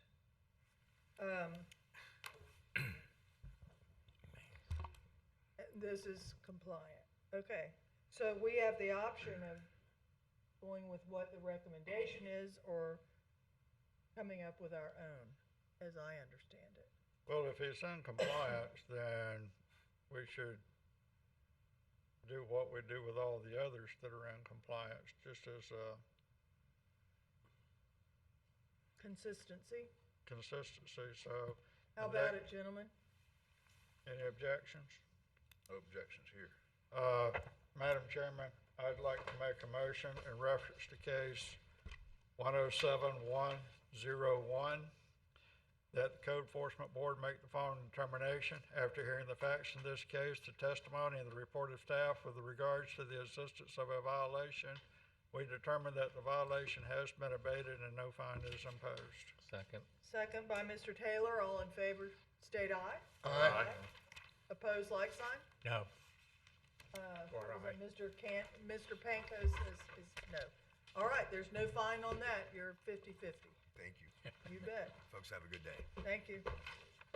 All right, we're moving on to some repeat violations. After saying there's a rehearing or reconsideration, there's none. We're moving to repeat violations. Case number code 2206, 108198. The location of violation is 7320 US Highway 1, Port St. Lucie. The property owner is Marino's Restaurant Equipment Corporation. That's the tenant, That's the tenant. correct.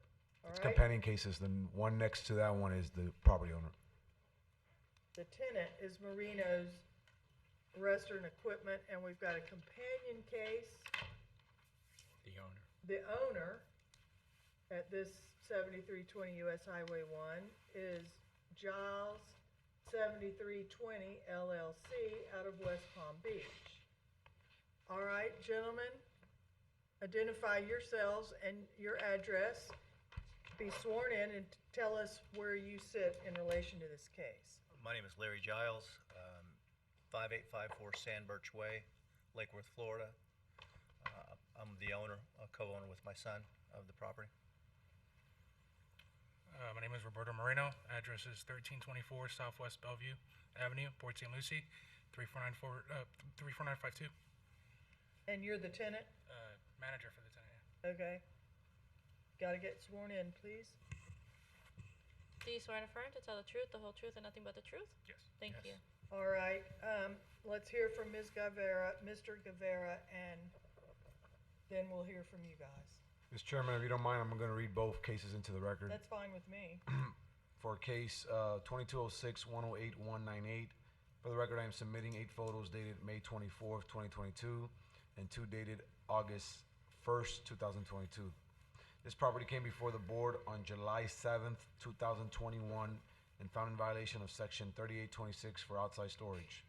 On May 24th, 2022, I found 7320 South US Highway 1 to again be in violation of Section 3626 for outside storage. On June 3rd, 2022, I issued a notice of repeat violation. I've been in contact with the tenant of the property and have explained the ways to correct the violation. As of our reinspection on August 1st, most of the restaurant equipment has been removed, but there's still remaining equipment that pertains to the spa, which is owned by Mr. Giles. Case number 2206-108197. For the record, I am submitting again 8 photos dated May 24, 2022, and 2 dated August 1st, 2022. This property came before the board on July 7th, 2021, and was found in violation of Section 3826 for outside storage. On May 24th, 2022, I found 7320 South US Highway 1 to again be in violation of Section 3826 for outside storage. On June 3rd, 2022, I issued a notice of repeat violation. Again, I've been in contact with the tenant, or manager for the tenant, of the property and explaining the ways to correct the violation. And again, as you can see from our photos from August 1st, most of the restaurant equipment has been removed, but there's some items remaining that I believe belong to the spa, which belongs to Mr. Giles. So, do you have a problem with what's on these trailers being parked there?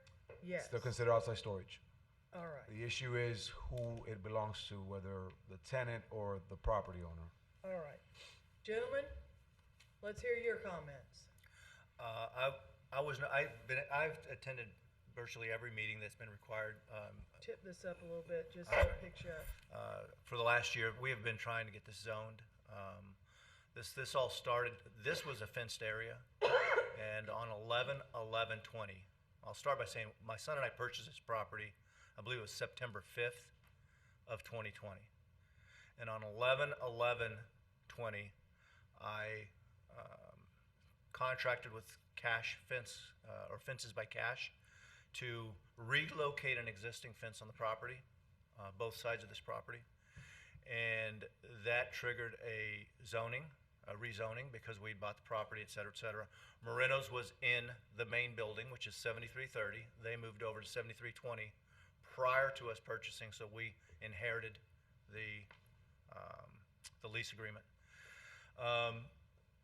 In preparation for this, over the holiday, I took the existing fence down, and looking back stupidly, I took the fence down. And then what was supposedly an easy process, now in our third iteration of trying to get zoning on the property, we're still in limbo without any ability to move forward. Where's the phone? Pete. Uh-oh. I have to chip $5 to the beer. Punch the button, mute it. Okay. Additionally, I was not able to attend June's. I had it on emergency only. I was not able to attend June's meeting. My wife was having surgery.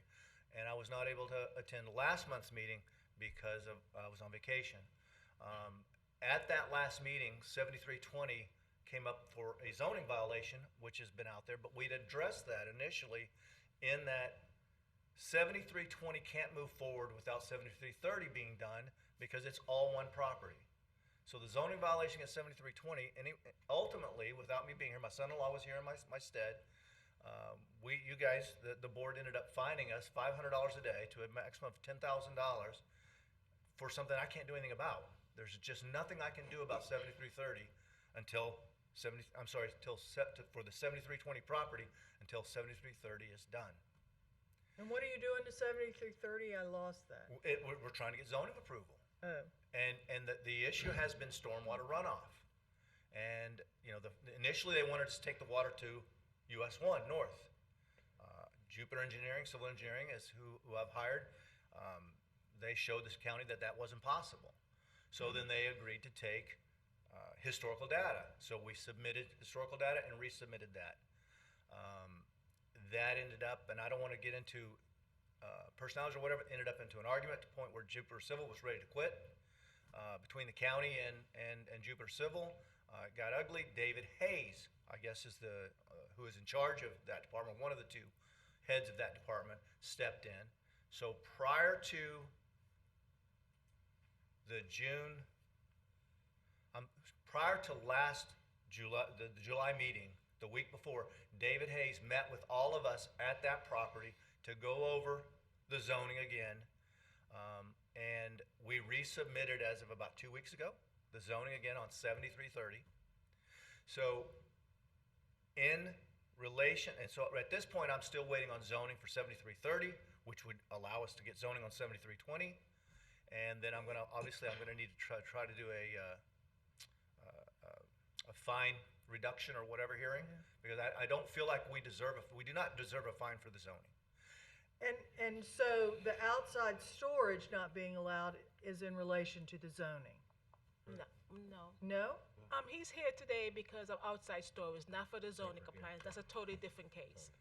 In the old case, he abated outside storage. He was told not to bring it back, and he brought it back. So that's why he's a repeat violation of the outside storage. Okay. We were never part of this, on 7320, we were never, I didn't know that we were part of this. I was not at this hearing last week, or last month. What is this, Those are pallets. I know, what are For- they connected to? Those are part of Southeast Spas, which is my company with my son.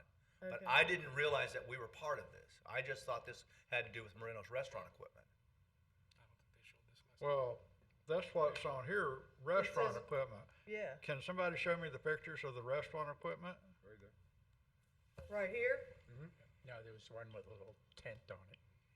That, Okay. It includes the vehicles parked. They're not allowed to park until the, Okay, right parking there. is Stop. paved per the zoning compliance. So Okay. it is We're connected to we're that. frozen in place. We're absolutely frozen in place. Okay. I even, and if I could, please let me just finish here real quickly. I believe I came to you last summer about this and asked if I could just get a temporary fence permit. Because I can't keep people from driving. I mean, I had one of my employees go back to pick up product at like 2 or 3 o'clock in the morning. Somebody was sleeping in the back of our property in a car. So I can't put there's no temporary fence permit in St. Lucie or in the county to allow me to put it just temporary permit. So I'm forced with either going and putting a fence back up and just facing the fines and violations that are going to be generated by that, or sit here and come and defend myself every month. Okay, hold on. I'm at a loss. You see the picture on the screen up there? That's what you're here for. Not a pent, not all of this other stuff you're telling us. It's about restaurant equipment. That. And staff's position is he cannot have restaurant equipment where it is. No outside storage, that is correct. Has to be in a that fully also enclosed includes structure. all the So all of the other pallets things and you've been trucks. discussing, But Mr. Murdoch, that's not here. We're talking about what's on this picture right here. This restaurant equipment. You're not allowed to If store I it could, there. and I would agree with the automobiles, et cetera, because we don't have the parking done for zoning, which was part of the violation. But this restaurant equipment is part of a day-to-day operation. I mean, it's not like it's stored there. It's either in process of being worked on, or removed, or sold. It goes in and out of there. And I'm speaking on behalf of him, because this Okay. is what they're doing. All right. Now, that being said, Josh, is he allowed to have equipment out there to be worked on, and All the equipment has to be in an enclosed structure.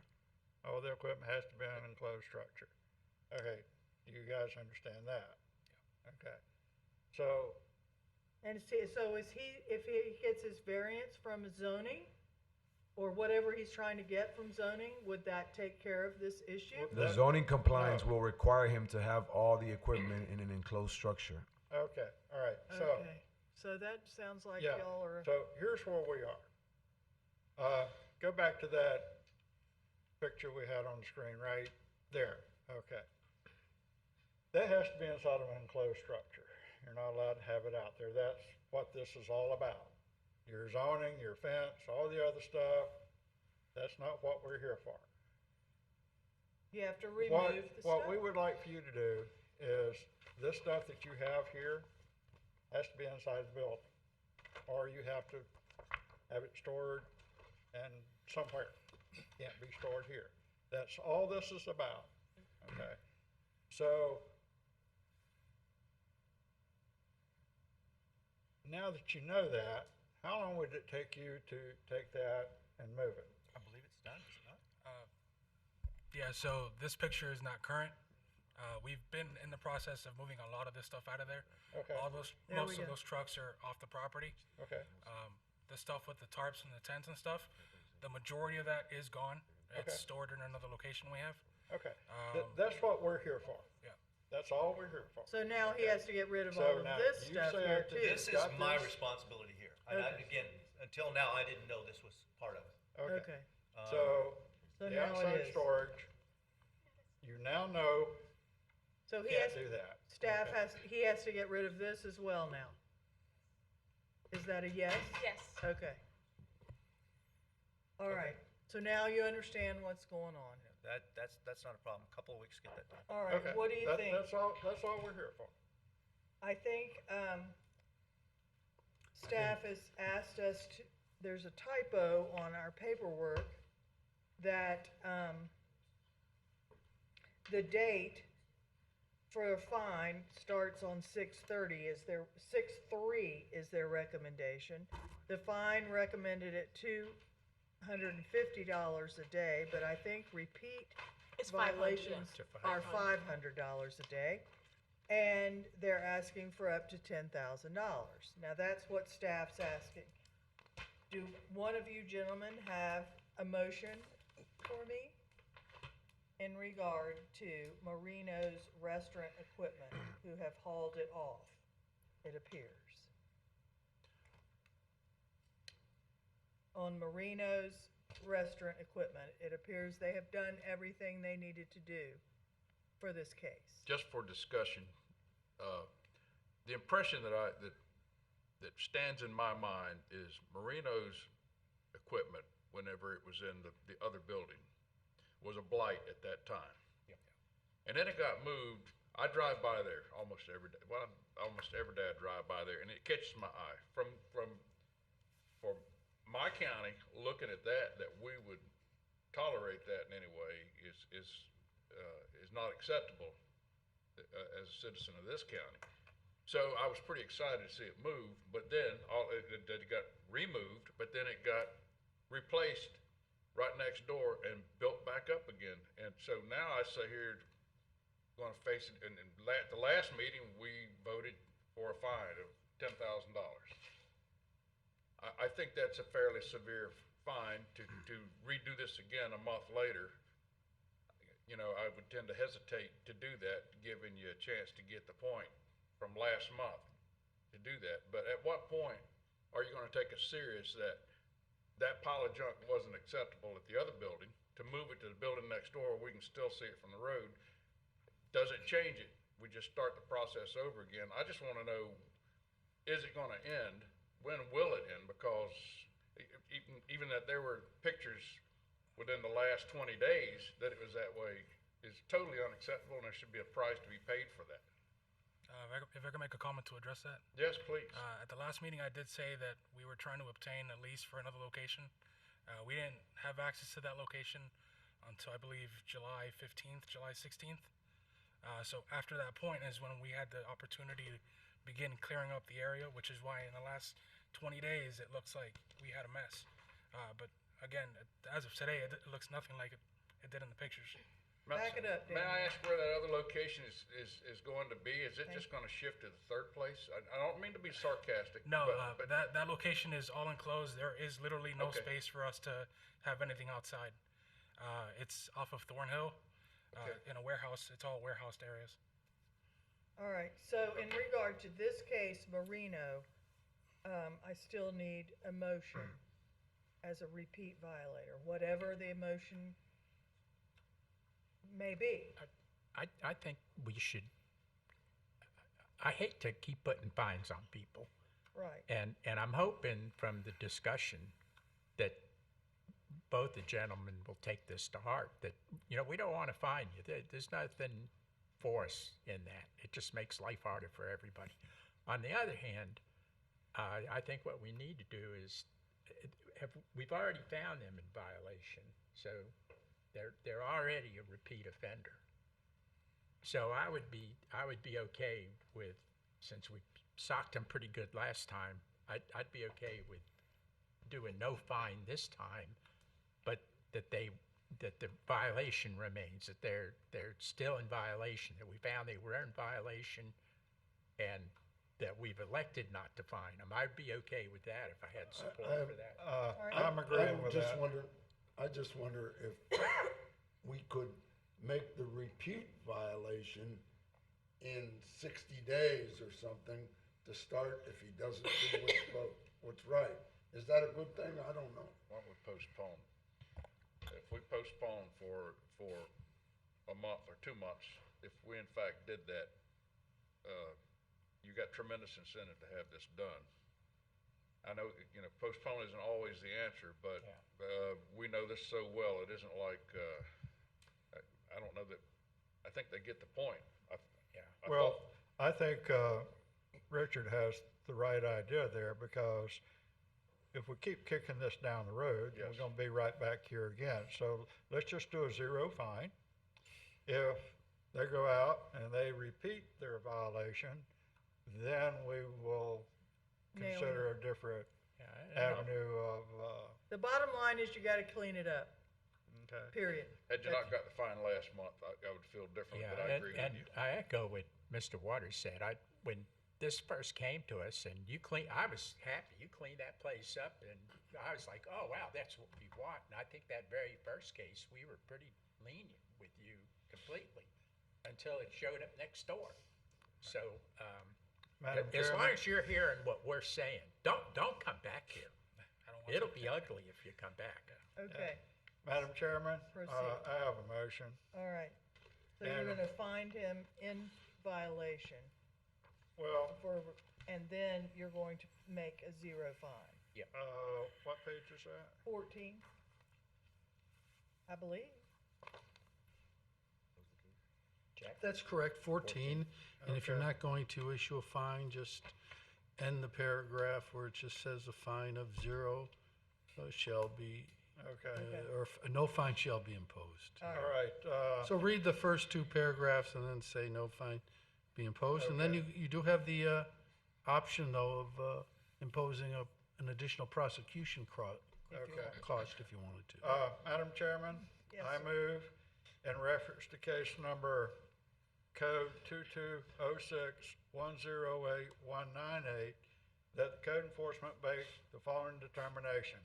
After hearing the facts in this case, the testimony and the report of staff that the violation previously committed has been repeated, and consider the gravity of the violation, the actions, if any, taken by the violator to correct the violation, any previous violation, we make the following determination, that no fine be imposed and 0 prosecution cost.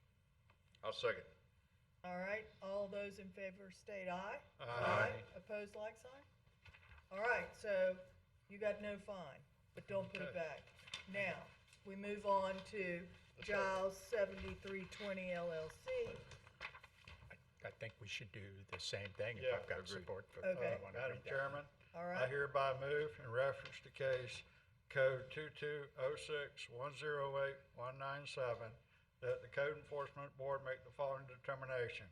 After hearing the facts in this case, the testimony and the report of staff that the violation previously committed has been repeated, and having considered the gravity of the violations, the actions, if any, taken by the violator to correct the violation, if any previous violation, we make the following determination that no fine and no prosecution cost be considered. Second. Second? Is there a second? Second. Mr. Waters. Mr. Waters has the second. All those in favor state aye. Aye. Opposed, like sign? Okay, you guys, have skated from the fine, but not the violation, so clean it up, get it off of there, and be done with it. Okay? And hopefully you'll get your zoning that you need to get. All right, thank you, gentlemen.